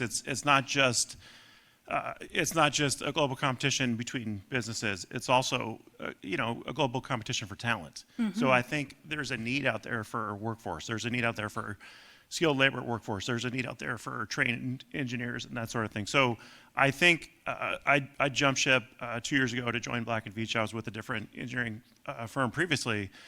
At the end of the day, there's a war on talent. So I think, as long as you find your passion, as long as you kind of dig into something that, fulfills you, as we talked about on the podcast, and you go and train up for that, there's the capability to go out and find opportunity, because the businesses are competing for talent. And so go out there, get your certifications, go out there, get your training, get your education, find what moves you. And then move in the direction of networking to those companies. I think that's a tried and true way to kind of jump into a career. But make no mistake, companies are out there looking for talent. That's happening. A couple of years ago, I worked alongside our former secretary, Julie Sue, to develop some work in the Inland Empire. And it was this really unfortunate situation where we had all of these incredibly well-recognized academic institutions, NSA-recognized institutions they were turning out students, and they were being poached from by other states, other countries. And so they had the Inland Empire was experiencing this mass exodus, this sort of brain drain of talent leaving their region. And it was in part, not solely, but in part, because the jobs weren't there in their respective community to be able to compete with the NSA and the Department of Defense back in DC. And so the goal was to really bridge the gap with CSU San Bernardino and Cal Poly Pomona and the incredible community colleges that exist in Riverside and San Bernardino counties, to say, how can we work with industry within this region to ensure that as these talented individuals are graduating from our academic institutions, that we keep them, because that's going to contribute more broadly to the community, to help the community thrive. And so we launched the Inland Empire Cybersecurity Initiative and saw the participation of a lot of different employers, small, mid, large-sized employers. The other thing about that's really exciting about IT and cybersecurity cybersecurity, again, it touches every single sector. So whether you're a healthcare institution protecting the integrity and fortification of patient data, or you are a business that's ensuring that you're protecting your customer, proprietary data, intellectual property, you need cybersecurity and IT professionals, and you would like to get the best and the brightest that are coming from your local academic institutions. And so what we recognized, and the other thing that was noteworthy that I learned from somebody really, really smart, was that there's something called the rule of three, and it has to do with individuals, what keeps them in their community. And it's basically they're connected to their relatives or people that are close to them, mentors who are really having a significant impact on their lives and their sort of their vision for how they see their futures, and the ability to financially survive. And the reality is that it's incumbent upon the community as a whole to problem solve and get together. And again, registered apprenticeship in this particular case really solved that solution and continues to solve it. And I think that model, that blueprint, if you will, can be utilized throughout our state in communities all over, from the north all the way down to the south. Thank you. I'm going to pause here, and I want to ask one more question before we go out to the audience. This is the Future of Work Conference, and it would not be right of me if I didn't ask this question. Looking ahead, what recommendations do you have for government leaders? Okay. Given our theme here today about bridging programmings with the evolving needs of industry, what recommendations do you have for government leaders, specifically around the most recently passed infrastructure bill? Funding, more funding. Money. Funding and listening to industry, listening to community partners. One of the things I neglected to mention was the first of its kind formula funding that was included in last year's budget. The governor recognized that oftentimes in workforce and academia, you have ephemeral funding that can come and go depending on the contraction or expansion of how the economy is performing.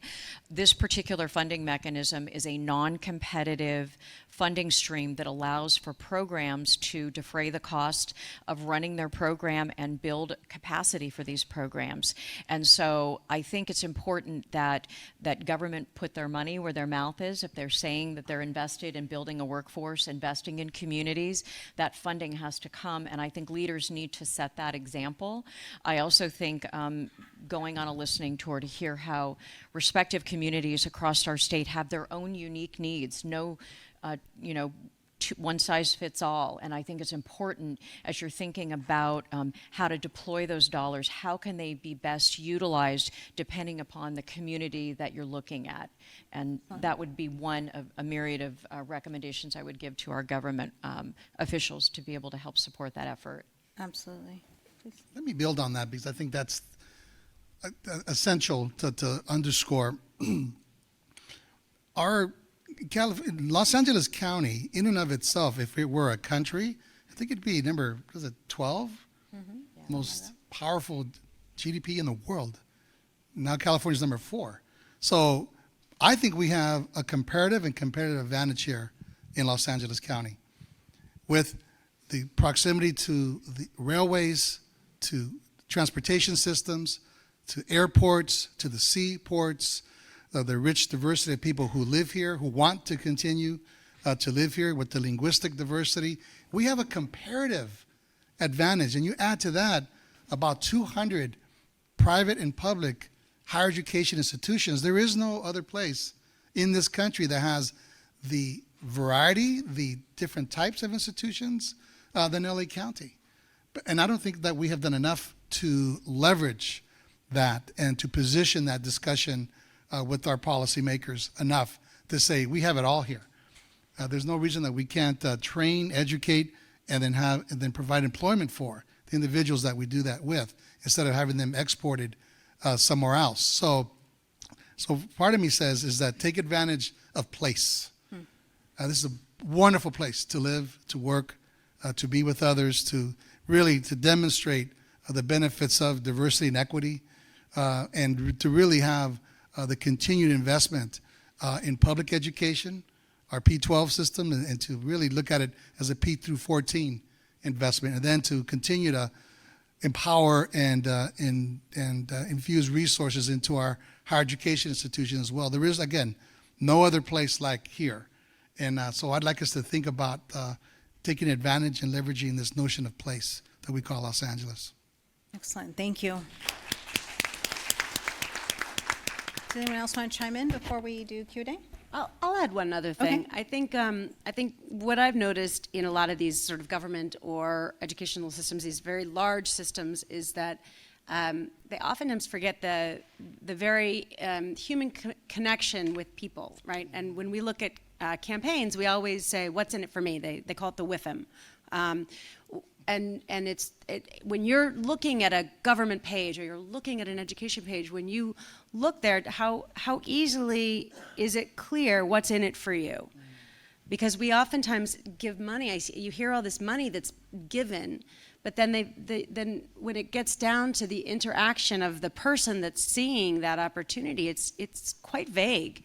And I would say sometimes, when you're looking at maybe a job sector, actually go and do the job with people, like actually be in sort of boots on the ground to really have that human experience of whatever the funding is going to have.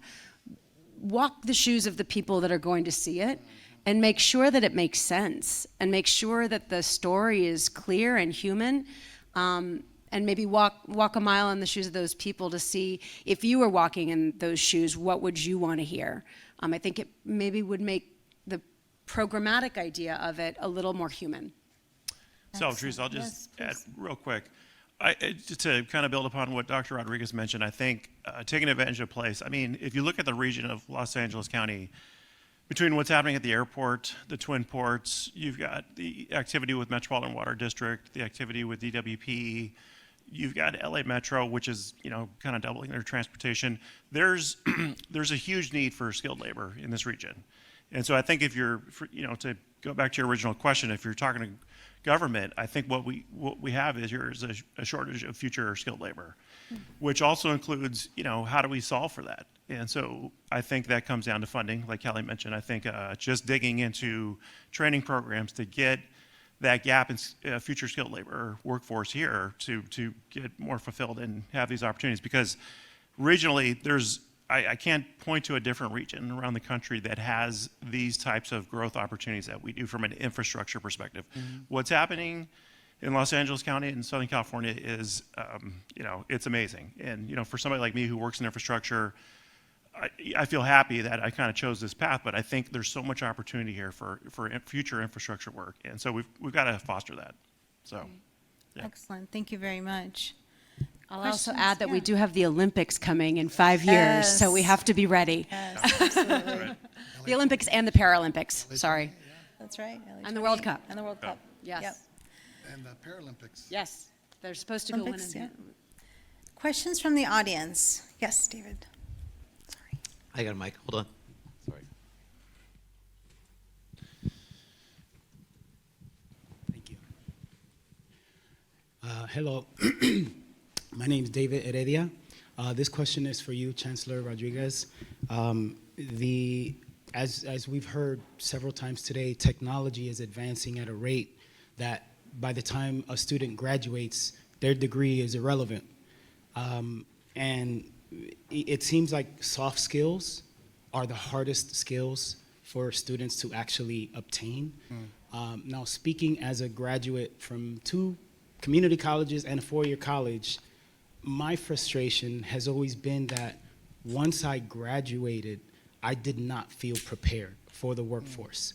And I feel like part of that frustration is because as a student, we're forced to take electives that are irrelevant not just to our degree, but to our lives. Makes absolutely no sense to have to take classes that are not going to be used. So the question is, how can colleges better prepare students to take classes that will actually be relevant to their sustaining a career and not just like a minimum wage job, but like really infusing entrepreneurship? Because my business was born out of frustration. The only time I made six figures was when I started working for myself, and no college ever taught me that. So that's the question. No, thank you. It's a very important question. Thank you for asking that. Mr. Heredia? Heredia. Well, part of in the associate's degree, the 2-year degree, the 60 or so units that we require all up and down the state, there are a series of writing, analytical, mathematics, and the idea is that it provides a whole, well-rounded set of tools that you can use. Because what we have to be mindful of is, are we training and educating students for a particular skill set that may evolve, or are we actually training them to love learning, to understand the process of learning, and to become, as described, a lifelong learner? Because inevitably the profession that we all have chosen or will choose will evolve over time. So how do we adapt, learn, and really get into the habit and the discipline of learning as you're growing? So that's as opposed to learning a particular skill set. My father worked in a factory for 30-something years, and his job, as I've talked to him, didn't change a whole lot during that particular time. He was an immigrant. There was union work at that time in San Francisco where he got to use his body essentially and use his mind for other things outside of that. But those types of positions where it's manual labor and kind of static are few and far between now. So now so the reason we have those courses that you described as didn't have anything to do with your skill sets, because it's our profession's opinion that giving you a well-rounded, to learn some of the soft skills, to learning to work with others, problem solving, writing, thinking, leadership, those are all things that we think are applicable to any type of setting. We don't always get it right, and I think the frustration that you've demonstrated gives us feedback that says, we don't always get it right for the student. For students who don't want the 60 or so units, that's half of the baccalaureate degree, there are certificates that are 8 units, 12 units, as you know, 18 units, stackable credentials you can build on as you move forward. But the real skill here, and even the professions that we're all in, we've had to continuously learn, sometimes through formal academic credentials, but most importantly to inspire learning. They say that, the mind is not a vessel to be filled, but a fire to be ignited. That's right. So if we do that at the community college, I think we've done our job. So, but thank you for bringing a realistic tone to this idea that not everyone wants the other types of electives that we view as, from a general education standpoint, as important. But thank you for that. Thank you. I have a question. Here. So this question is for the entire panel. I think it was mentioned earlier today about older adults returning to the workforce. So can you talk a little bit about that? Because a lot of adults already have certain skills and are looking to change different career pathways. In addition to that, what type of skills may we already attain that could be applied to future workforce opportunities?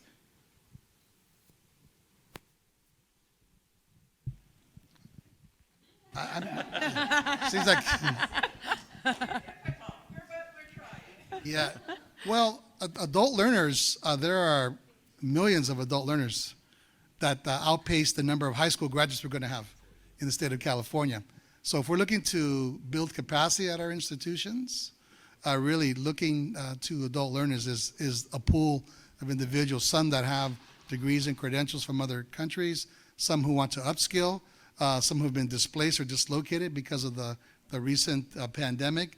So your notion of adult learners, non-credit education, is a real area of growth for all of our community colleges up and down the state. Now with the advent of being able to teach non-credit courses in language provides an additional avenue of access and indeed opportunity. And there are several skills that people can learn. Just recently we opened up a Pacoima site there in Pacoima out of LA Mission College, and students there are learning phlebotomy, they're learning technical health career skills, how to use computers, ESL, all free of charge.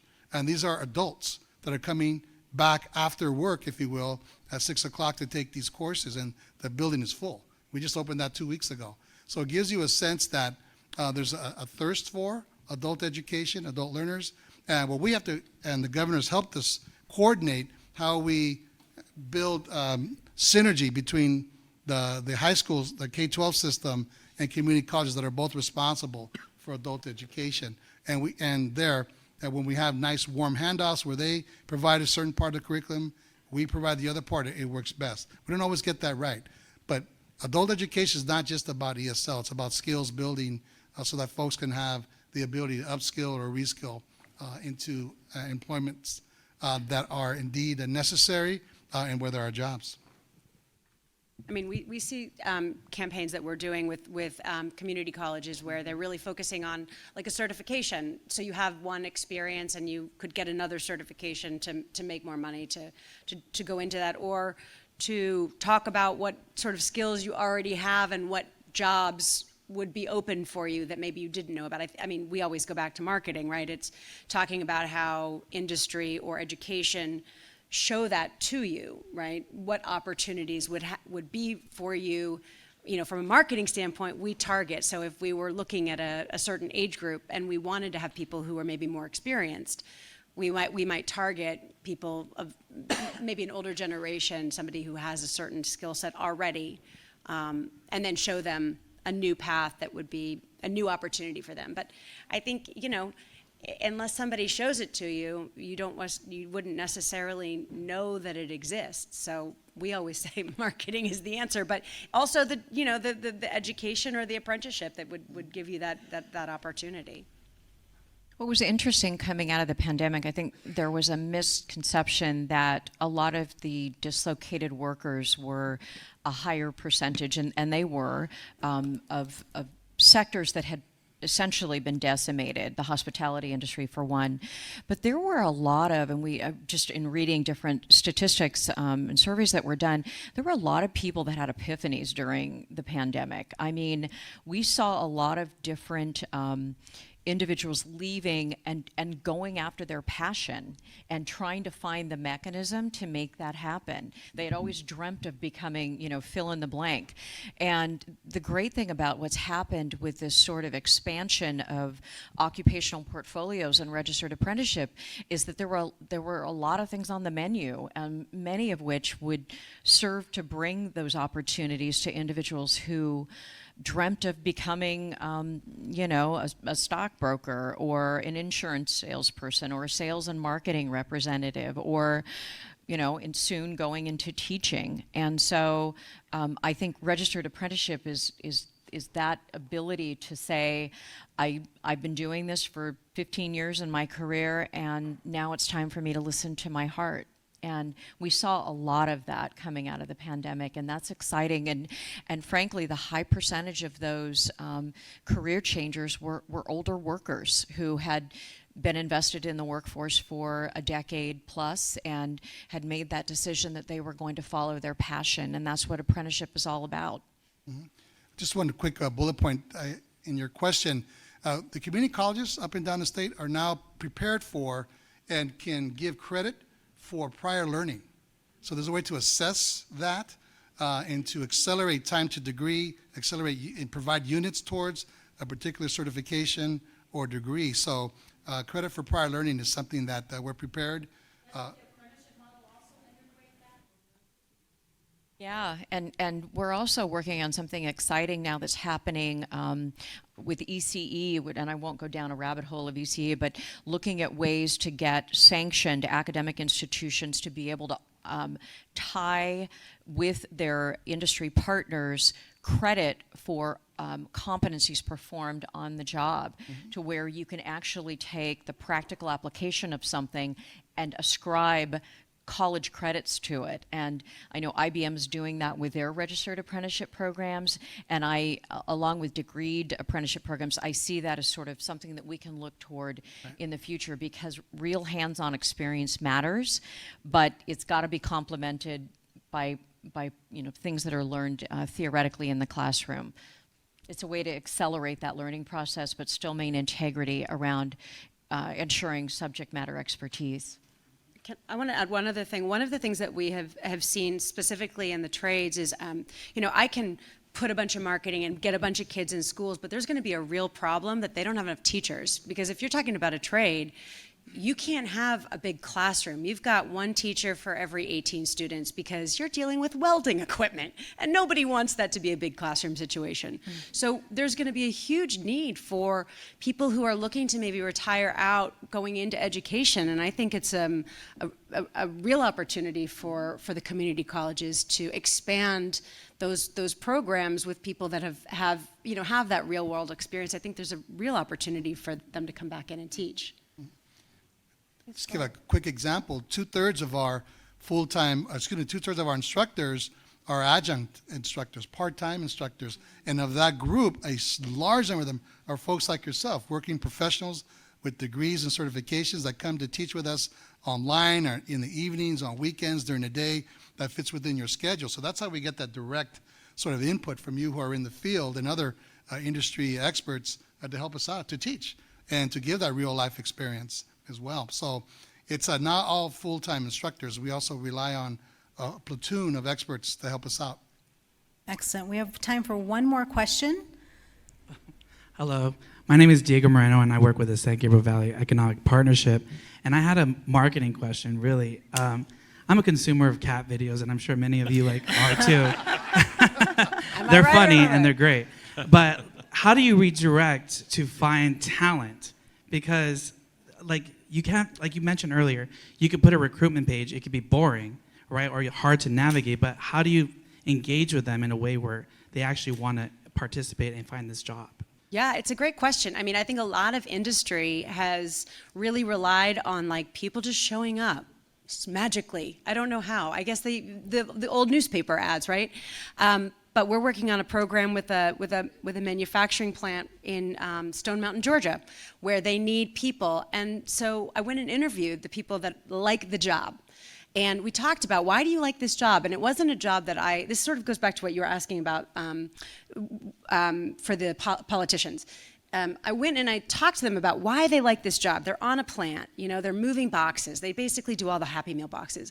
And I thought, this is not something I would naturally be interested in, but they love it. And they said, it's like a game, or I like the activity, or I like that I can problem solve right there, and I don't have to go to management. I can make the change and see an effect immediately.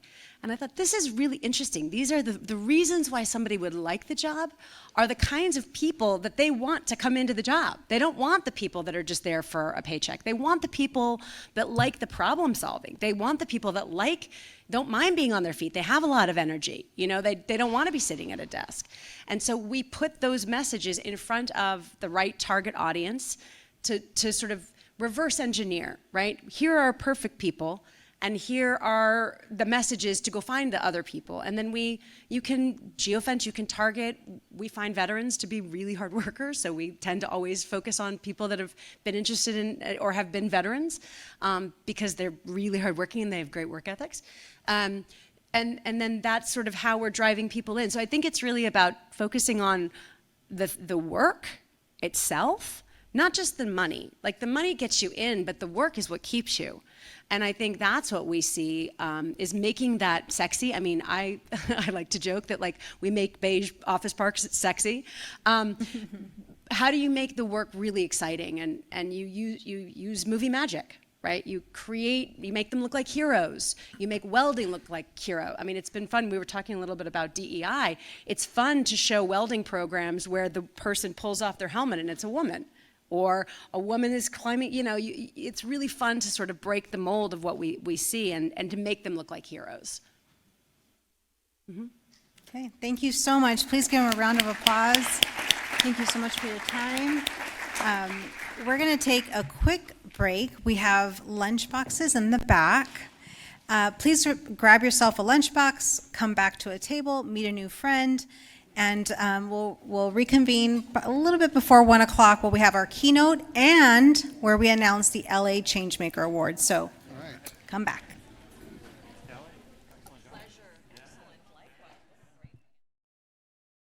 Prior to joining Union Station Homeless Services, she was the CEO of the Downtown Women's Center and the first ever executive director of Funders Together to End Homelessness. Throughout her career, Ann has worked closely with government agencies such as the Department of Housing and Urban Development, Health and Human Services, Veterans Affairs, and the Department of Labor of champion support for vulnerable individuals and families in the areas of housing, health, and employment. This is impressive. I have more. In addition to her work at Union Station Homeless Services, Ann is a sought-after speaker and community leader who fosters conversations about the systemic issues that drive homelessness and works to debunk myths about those experiencing homelessness. We are very thankful to have you here today, and please let's give Ann a welcome.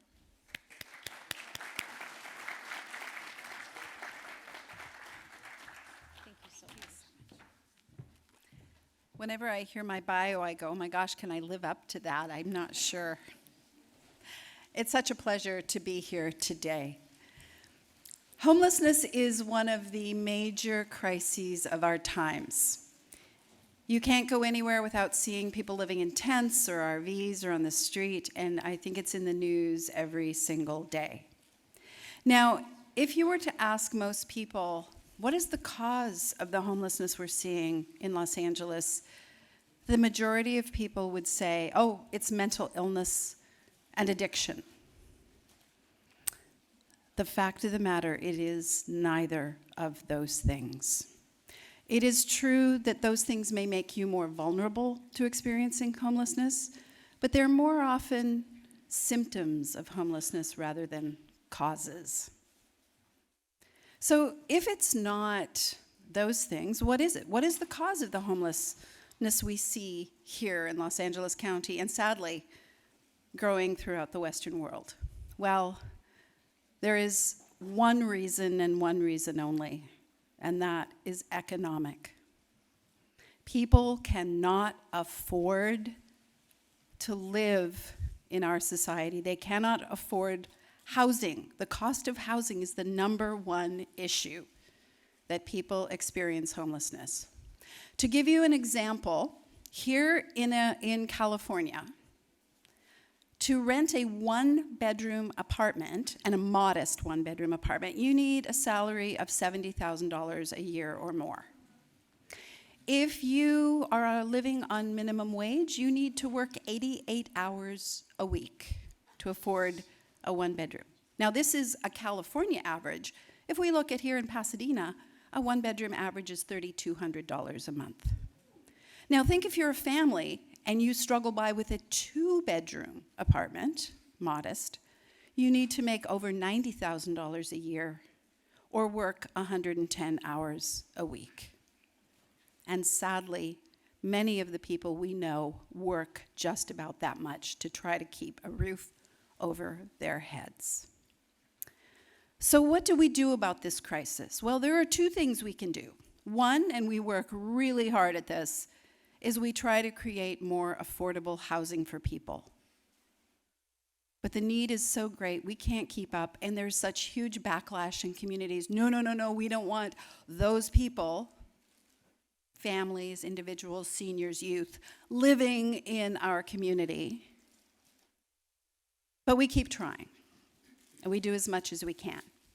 The other solution is increasing people's income. They make more money, they can afford to live. Exactly.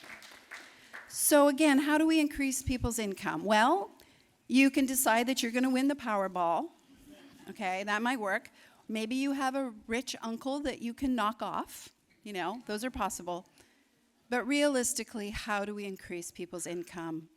It is through employment. Decent, livable wage, career path jobs are what people need just to afford the basics of life: food, clothing, housing. By the way, has anybody gone to a grocery store recently and seen the cost of food? Sticker shock? This is putting so many families and individuals under pressure. We deal with people who have literally fallen into homelessness. They estimate there are over 2 million people in California who are living on the edge. And often it takes one thing for them to fall over. Their car breaks down and they have a choice. Do they pay for car repairs so they can drive to their job, or do they pay rent? Do they lose their housing, or do they lose their job? Those are the choices people have. Now, I work in the homeless sector, and our focus has always been housing, getting people housed and providing the support they need to be stable. And we do a damn good job of it. Union Station, I'm going to brag a little, has one of the highest housing retention rates of any organization in the country.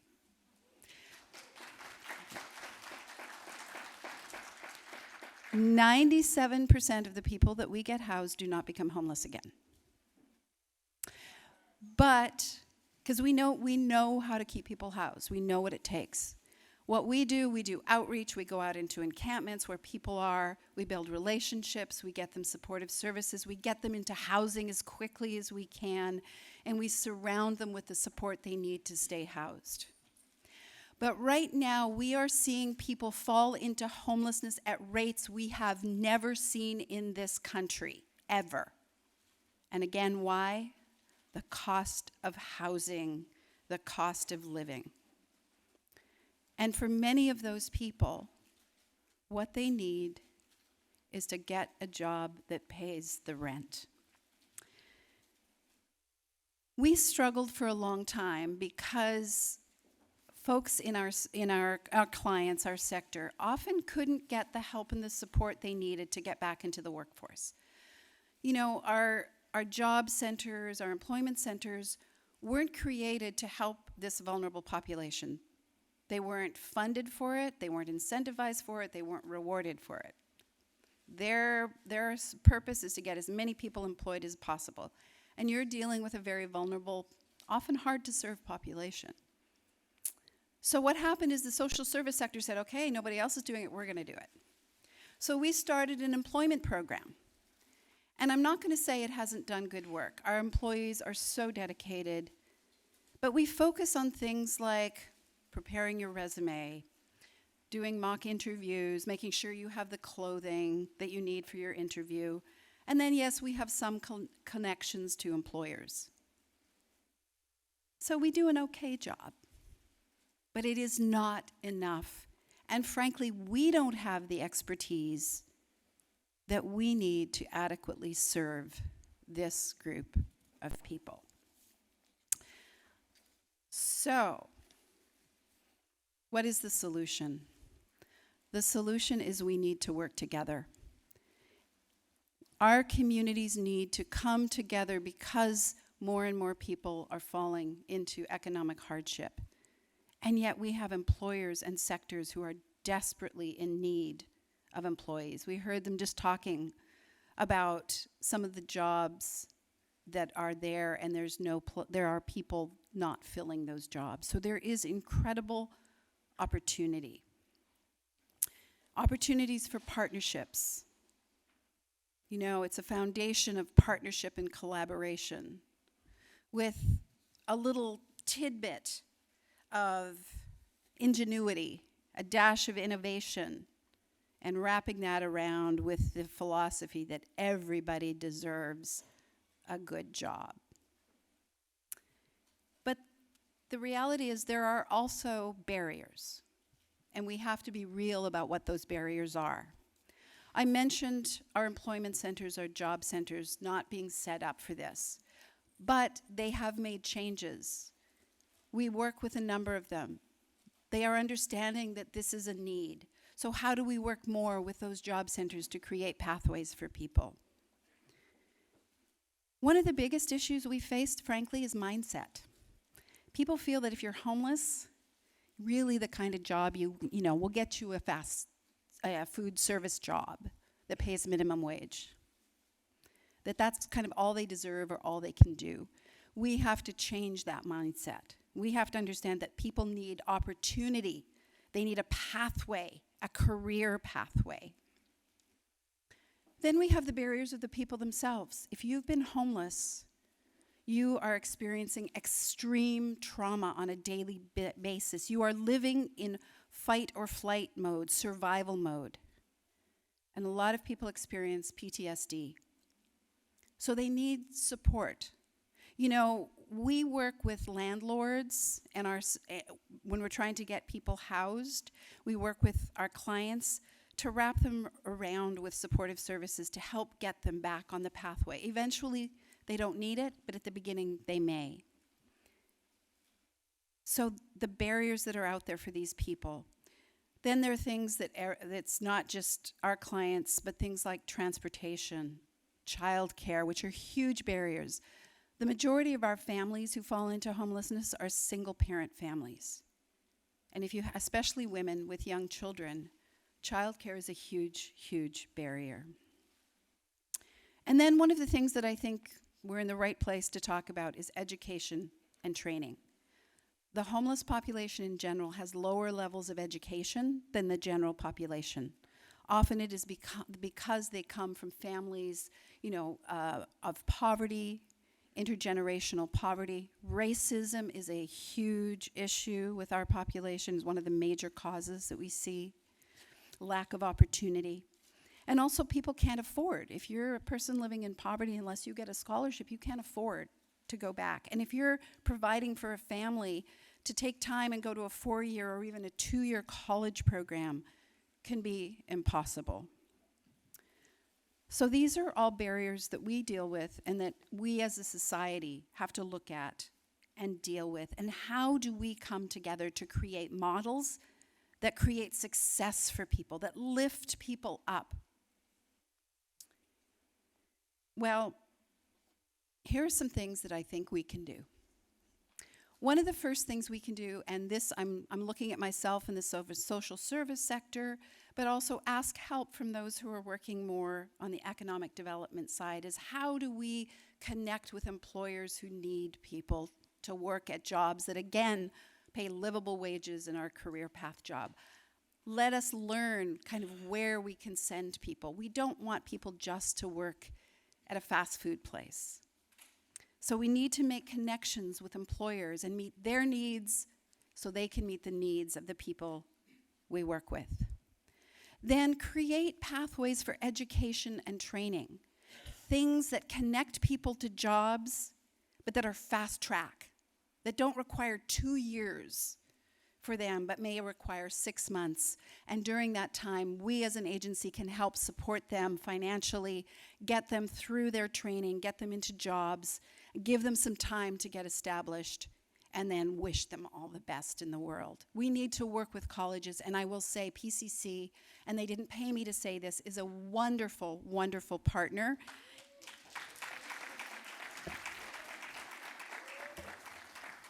You know, I will say that PCC is a jewel in the crown of not just this community, but of this country. And I am so proud to be here today with you. One of the things we often forget as we're getting folks employed is I mentioned that we work with landlords. When we get with people housed, we work directly with the landlords and we say, here is our phone number. And the moment you have trouble with your tenant, you call us and we are there. Joe didn't pay his rent. Joe's being noisy. They will call us up and we will fix the problem. That is another reason we have almost 100% retention rate. Landlords tell us we wish we had you with all of our tenants. We need to do the same for employers. We need to support employers. If they are willing to hire our clients, we want to say, we're going to be there for you. We're going to be there to help you and assist you and make sure that this works for you. Let me give you an actual example. We had a lady who had fled domestic violence, and she got housed and got a really good job at a manufacturing company. It was a union job, so she had good wages, good benefits. But all of a sudden, she started to implode. Things weren't going well. So the employer called had a relationship with her case manager and said, I'm really worried about her. We want to keep her, but she's not doing well.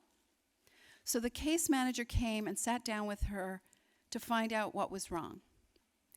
And what it was her partner used to torment her by jumping out at her and attacking her.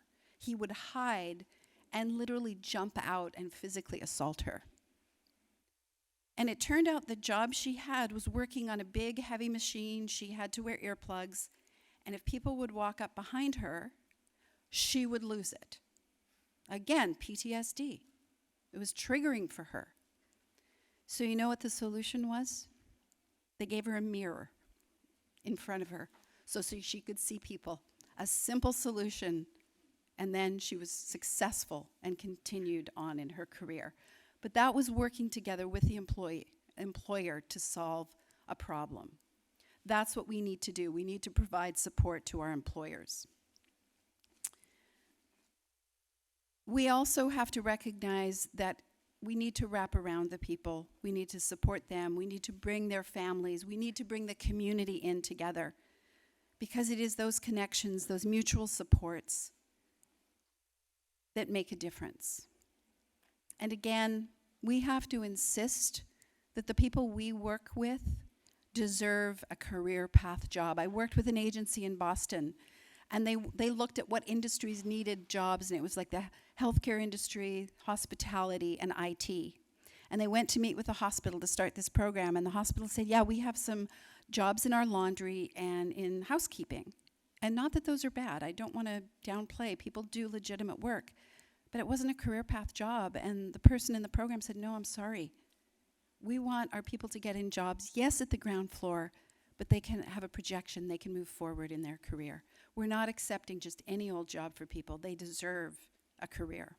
And that made all the difference in the world. So who are some of the people we're talking about? When I'm talking about our clients, people experiencing homelessness, there are those that are never going to be able to get full-time jobs, career path jobs, because they have a lot of personal barriers, health issues, etc. But there's a huge population out there that needs good jobs. Somebody earlier talked about our seniors. You may not be aware of this, but the fastest growing population in the homeless population are seniors. People who have worked their whole lives or been homemakers, retire on a fixed income, and at the age of 65, 70, 75, are living in their cars or on the streets. So we do need to have some kind of career opportunities for our older workers. The other is families. I mentioned young families with young children. More than anything, they need a good job so that they can support themselves and their families. We have a client who got into housing. He was able to go back to college and then has a job. And he said to me what it meant to him. He said, I grew up with a single mom living in poverty. I do not want that for my children. I want to stop the cycle with me. And it was having a job and being able to support his family that made the difference. And finally, the other group, and we heard some things here today about students, our youth. 40% of foster care youth will become homeless by the time they're 26. Sorry, 45%. 40% of them that are in college are struggling with housing insecurity. The figure I've heard nationally is about 30% of college students are either homeless or on the verge of homelessness. And yet we know the best path forward for them is good employment and good opportunity. We need to work with our young people. I talked with someone from the youth organization here that works with a lot of homeless youth. They said that is their number one issue. There was a program when I was living in Toronto in Canada where they provided housing for youth. They actually used a big warehouse, and they built townhouses in the warehouse that these kids would live in. And right on site, they had apprenticeship programs for these kids to learn trades. And these kids were finishing the program at 18 and 20 and coming out with jobs that paid $80,000 a year. So we need to focus on our young people. So how are we going to do that? Again, it's by working together. It's bringing all of our expertise to the table And this is not good not just for those experiencing homelessness, but it's good for our communities, our society. It's good for our employers. It's a great opportunity for our educational institutions, and it certainly is good for our social service agencies who struggle to help these people back on their feet. But we can and we do. We see lives transformed. And I just want to end with a story, a true story. Raphael had been homeless for a number of years. A young man, intergenerational poverty, a lot of issues. We got him housed with time-limited subsidy, so the money would only last for a short time, and he needed to then increase his income, and he really, really struggled. And he was about to lose his housing for another time. And the housing he had was far away from his family, and he felt isolated. So he came to us, and we said, let's see what we can do. Well, we created and formed a partnership with Metro. And they've hired him to be an ambassador working with other people on the trains experiencing homelessness as a resource, also helping riders if there are people on the train. And really, he rides the rails, but in a different way. He gets paid for it. And again, it's a Metro job with great pay, great benefits, and a career path in front of him. I have a picture of Raphael on my phone with a huge smile on his face. He is so proud to put his uniform on and go to work every day. His life has been changed, yes, because of housing, but now he has a path ahead and a bright future. Another client of mine who got housing and got a job, I asked her, what did this mean to her? And she said, for the first time in years, I have hope. And then she put up her arms and she said, I can dream again. That's what we want for everybody in our community. Thank you.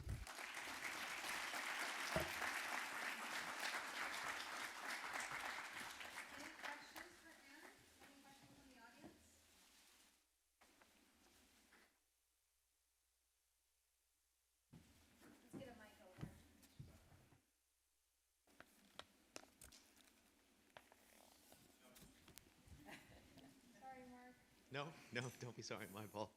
Okay, who's first? Thank you. It could be an odd question. Me and my husband are not from here. I'm from Jordan, he's from Russia. And seeing homeless is a weird thing for us. They do come out, and they ask for money, and we always have a debate, and we always look at each other, and we're like, should we help him, the guy who just asked? Now, the thing is, in my religion, if someone asked, you have to help, no judgment. But then he has a different opinion. So we engage in this long debate, should we help this guy? And we're on the stoplight, so we need to decide really fast. So his argument is that, what if he's using it for drugs? We are encouraging that. And he always says that, there are a lot of jobs, so why are they homeless? We don't understand because, we both came here 7 years ago, so we're kind of new to this whole system of social services in America, and we think it's doing great. But people are not, either they're taking advantage of it, and they're like, oh, just give me the cash and I'll just stay homeless because this is my choice, and America is allowing that to happen, or it's there's something missing that we don't understand because they can have food stamps, they can have cash assistance, and there are jobs that need people. So what's the problem here? So it's we engage in this debate, and I'm just wondering. Yeah, that's a really good question, and I think that's a very common question. So let me first address the should I give money to people who ask or not. And I would say either answer is correct. If you feel compelled to give somebody money, then do it. It's about you being generous and caring about the other person. Will they buy drugs with it? Possibly, although more people are likely to buy food. They did a study that showed that a person who's homeless gets an average of 2 meals a week. They may buy medicine. And yes, they may go buy alcohol. But remember, if that's a disease. It's not a moral issue, it's a disease. But I always say, you know, if I give to 5 people and one of them buys drugs, and 4 people I'm giving them a meal, I'm happy to do that. But for other people, they are concerned. So then I say to them, fine, give to an agency that you know is making a difference. If you'd rather not give to the person, give to the agency. Whatever you feel right in your heart is the right answer. But one thing I will say is that if that person asks you for something, even if you decide to say no, look them in the eye and say, hello, how are you? Because the worst thing about being homeless is not just living on the streets, is not just not having a bathroom, not knowing where you're going to get food.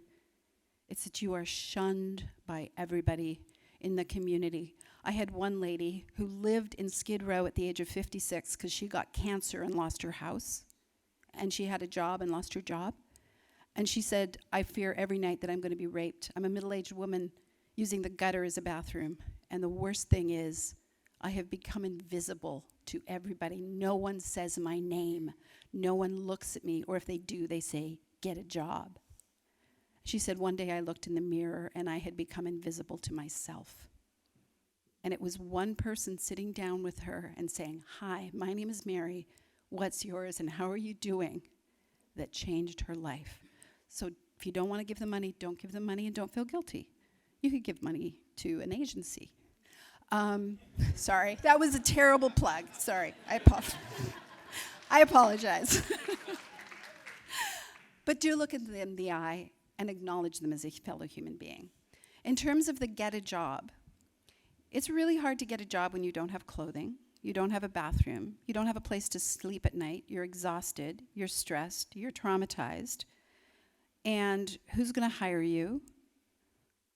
If you don't have a job history or a recent job history, you've been homeless for 2 years, it's extremely difficult to get a job. It's not, you can't just go out and say, hey, would you hire me? I know I smell because I don't have access to a shower.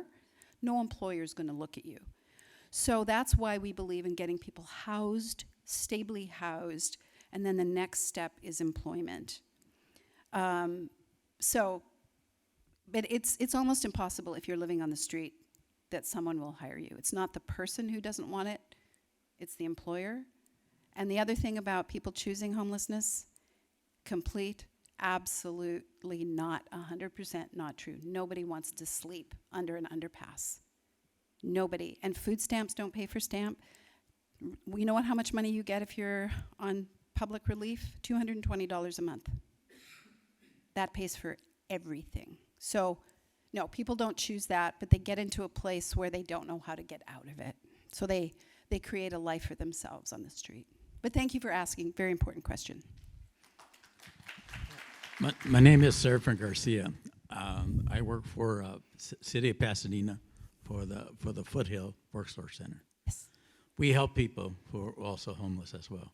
I myself, I grew up in public housing, and I also help youth and also people that come to our center as well. But the nice thing about it is that the ones that we have to worry about is the employers. They're asking, okay, we want to hire people, but can't find people. Fortunately, a lot of the employers do not want to hire full-time. A lot of employers want to hire part-time because they don't want to pay the benefits. Yeah. That's one of the issues. Now, the thing is, we need to get involved with government to see how we could get a part of Obamacare, cover also the employers as well, to subsidize that as well. So that way, it'd be easy to afford medical. Also, we need, I know there's legislation coming up also to cap the rents. I myself, I'm a renter. I'm fortunate I live in La Crescenta. My 2-bedroom apartment, $1,600. Yeah. That's nothing.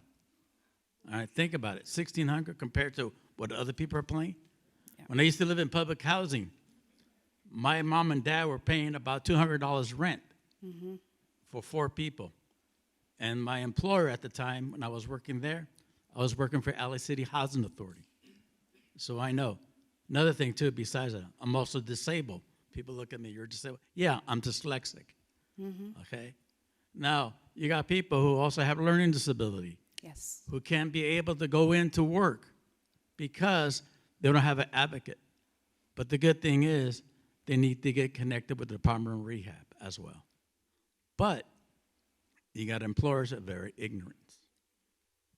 But the thing is, we're trying to do our best, all of us here, to try to help people. But it's not the fault of their own about looking for apartments. That we have to push for the landlords to drop the rents, and that's the key. Because if it doesn't, we're going to have the same problem. Unfortunately, there's a limited amount of money, and we're trying to survive in LA. And the sad part is, we don't want to be like San Francisco, where the rents are extremely high when you have a high homelessness. And to me, it's a shame. Yeah. You know what I mean? But we do the best we can here. Yeah, and thank you for that. And you brought up, some really important issues to the table. I think we forget about sometimes what we perceive as invisible disability. Learning disability is a huge issue. And another large population we're seeing become homeless are adults who had learning disabilities or autism or those kinds of things who were looked after by their parents. And then the parents pass away, and suddenly in their 50s, these people are becoming homeless because there's nobody to look after them, and they really can't find work. So it's a complex issue, absolutely, it really is. But again, we all need to do better as a society. What you're saying about healthcare, all of these things are issues that are huge barriers for people. So thank you for that. Hi, my name is Devanya Jordan. I am a Cal Poly employee. I just wanted to address when earlier you said that one of the things is mental health, is not mental health, right? So I have a sister who has been homeless on the streets of Los Angeles for about 4 years now. I did get conservatorship over her and had her in an institution at one point where she got pregnant. We don't know how, but she got pregnant. She delivered a child. She did get help. She did get into services. They did give her housing, but that's not the problem for some, like you just said. Her issue was because of her mental health, the program that she was going through wasn't able to, during the pandemic, come out and check on her like they should. So she was 2 months without her medication. We had no idea. At some point, she started throwing her furniture off the balcony, out of her window, and we thought, oh my God, what if she throws the baby out the window? So we have to get the baby. Once her mental health took over and declined the way it did, the people in her neighborhood took over her apartment. She was living, again, outside. We tried to get her back into care, get her health back, but at that point, I no longer had conservatorship. So to this day, she is downtown Los Angeles, in the Weingart, in the Mission, wherever. There's lots of services, Exodus, I can name them all. Those services have failed her tremendously. They're not helping. Yeah. Obviously, because there are so many homeless people on the street and they're mentally ill. Everybody have a very unique and individual story that hasn't been addressed. They are invisible to many people. When you pull up at, and this is to you, when you see folks at a stop sign or a light with a cardboard box asking for money or food, they're not asking for that because they want your sympathy, but they're hungry. They're homeless. And it is painful. When we got her back into service, back into the hospital, they gave me a list of the types of diseases she had. I mean, it was endless. She had been raped in every tent in LA. She had been had their way with. My question is, how do you help a person in the condition where they have rights? When you call a service out, the police, you're saying, wait, we need to get her back into the hospital. They're saying, if we remove her from where she's standing, that's kidnap. That's against her rights, and we can't take her. Mentally, she's completely out of it. She's talking to the sky, to the birds as if they're babies. But you can't get any services. How do you get services now with all of the rights that mental health patients have when you know, as a family member, they are extremely sick and they are in dire need of a service. What do you do? Yeah, and let me start by saying I'm so sorry that you and your family are and your sister is dealing with that. I had a brother-in-law who was schizophrenic, so I empathize. And when I said that mental health is not the cause of homelessness, I'm talking writ large. Are there individuals like your sister who, because of their illness, have trouble maintaining housing? Yes, that is absolutely true, but that is not the cause at large. It is probably one of the most frustrating things that we deal with, and we deal with it with a few clients as well. They need a higher level of care. They need a conservatorship. They are not able to make choices because of their illness. And there is little or nothing we can do because exactly what you've talked about, they have rights. We have another example of a gentleman that his sister has been trying to help for 20 years. He has been violent. He has put himself in terrible situations, and she begs for help, and their test of whether he's competent is if he can tell them his name, there's nothing they can do about it. And so here you have a person who is potentially violent, is potentially self-harming, and there is nothing. And to get a conservatorship is almost impossible. So I would love to say this is the solution. I think what that takes is advocacy. That takes us constantly going to elected officials and say, this isn't working, you have to do something.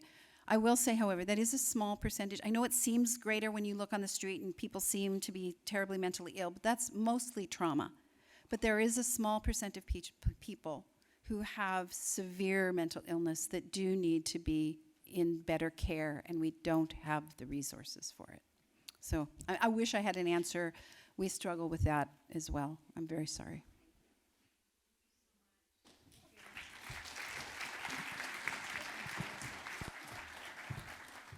Thank you very much, Anne. This is definitely a complex subject, but I'm thankful that you were here to explore the potential of workforce programs being one of many solutions. And there's a lot of work to be done in this space, but I thank you for your leadership, and I thank you for your advocacy, and I certainly thank you for spending time with us here and sharing some of those vulnerable stories that really, I think, touched everyone in this space, so thank you. Well, with that said, it goes without being said, actually, I should say that we've had a very active and meaningful day. But I've been really excited about this last part of the conference. It's very special to me because it's the moment where I get to announce the winner of the LA Changemaker Award. It's fair to say that in this ever-evolving landscape of workforce development and student success, there are those who stand out as beacons of inspiration, demonstrating extraordinary dedication and innovation of thinking. This inaugural LA Changemaker Award is a celebration of the remarkable contributions an individual has made to the realms of workforce development and student success. This was our first time doing this. When we pushed out the announcement, we did get several nominations, and so this is super exciting for me. I'm almost shaking because I'm excited about it. So as we gather here, friends, to celebrate the change makers among us, because if I can be honest, we are all change makers. That's why we're here. We wouldn't be here if we were not. So please applaud yourselves, because the fact that you take time out of your day to learn, grow, and connect is important. So as we celebrate not only the change makers among us and within us, we are thrilled to present the first LA Changemaker Award to a person who defines what it means to be an outstanding leader, mentor, and advocate for student success. Charisse DeVuti, Programs and Service Specialist at Glendale Community College. Charisse has dedicated, please come. This is Charisse, everyone. Dr. Gomez, can I have you come up as well? Yes, and trustees, please come on up. Let me share a little bit about Charisse. Charisse has dedicated over 15 years to education, fostering an environment of inclusivity, empowerment, and achievement. She's not just a leader, she's a motivator, a confidant, a driving force in the lives of many. Her achievement and positive impact echo through the halls of Glendale Community College and extend into the community. Please join us in welcoming Sharice Davuti to the podium as soon as she gets her pictures done as a celeb, as we honor her extraordinary commitment to this prestigious award. Congratulations.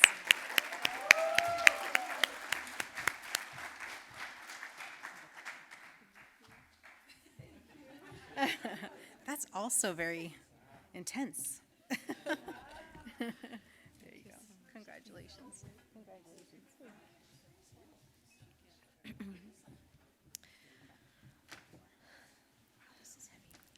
Ladies and gentlemen, esteemed colleagues, and honored guests, standing before you today as the first recipient of this Los Angeles Changemaker Award is both humbling and great honor. I want to express my deepest gratitude to Pasadena City College's Economic and Workforce Development team and Dr. Salvatrice Cuomo for not just honoring me, but recognizing the essential, passionate work that all of us in the career services do. First and foremost, I would like to extend my heartfelt thanks to my leadership team at Glendale Community College, especially to Dr. Drew Yamanishi and Ms. Andra Hoffman-Verstraete. Your unwavering support, vision, and commitment to excellence have laid the foundation upon which my team and I work every day. To the career services staff at GCC, your daily grind and dedication to empowering our students does not go unnoticed. We're the backbone that help our students stand tall and guide them towards success. A huge shout out to PCC's Freeman Center and LARC. You've been instrumental in providing resources and support, making it possible for us to affect real change in our community. I also want to recognize our fantastic student workers who are the unsung heroes that help us put our plans into action. Your drive and enthusiasm motivate us all. The soul of why I do what I do for the past 15 years lies with the community college students at large. Students, you inspire me daily. Your struggles, resilience, and accomplishments remind me why I am in this profession. When I see you rise, I soar with you, and it makes all the late nights and early mornings worldwide. Each one of you come from all walks of life, with diverse backgrounds, dreams, and aspirations. Each one of you represent a unique opportunity to create change and cultivate a better workforce. As Nelson Mandela once said, education is the most powerful weapon which you can use to change the world. Students, with their dedication and commitment, embody the spirit of change. They are the reason I advocate for a brighter future, a future where opportunities are equal and abundant for everyone. In the pursuit of this change, I have been fortunate to have a strong support system. I want to take a moment and thank my husband, Vahe Sarkisian. He's also a PCC alumni.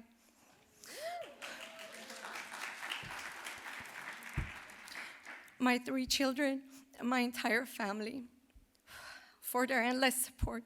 I apologize, I'm very emotional today. Whew. All right, the first, huh? Okay. Whew. All right. They've stood by me through the challenges, offering love and encouragement every step of the way. As the saying goes, behind every successful person, there is a family that believes in them. As I stand here today, I'm reminded of Gandhi's words. You must be the change you want to see in the world. All of us have the power to create change, to foster a more inclusive and equitable society. My journey as a human resources representative, faculty member, and career services professional has taught me that change is not a destination. It's a continuous process. It starts with every single one of us, with our actions and with our commitment to making a difference. I accept this award on behalf of all career services professionals who work tirelessly to bring out change in the lives of our students and in the workforce. Let this recognition be a reminder that the pursuit of a better future is a collective endeavor, and together we can create a world where opportunities are unlimited and diversity is celebrated.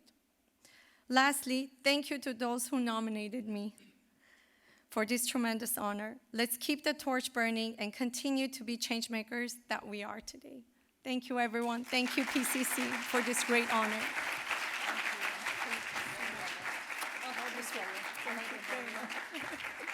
I'm going to hold this for her. As you can tell, she's got a little small injury on her right arm.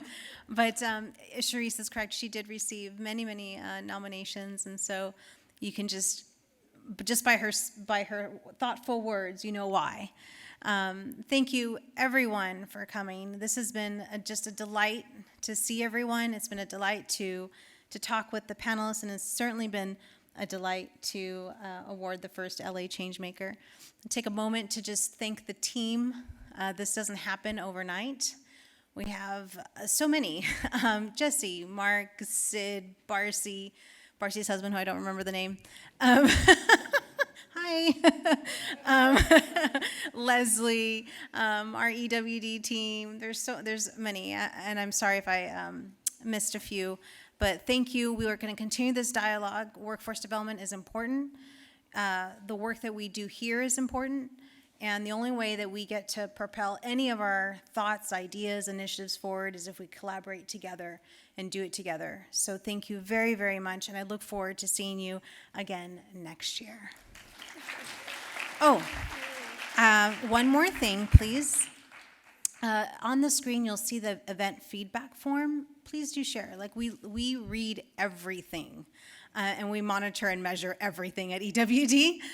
So please share your feedback, because we want to always be in a state of improvement and a state of evolving, because that's the only way that we solve some of our complex problems that we've heard here today. So please give us some feedback, and also take a centerpiece if you'd like. All right.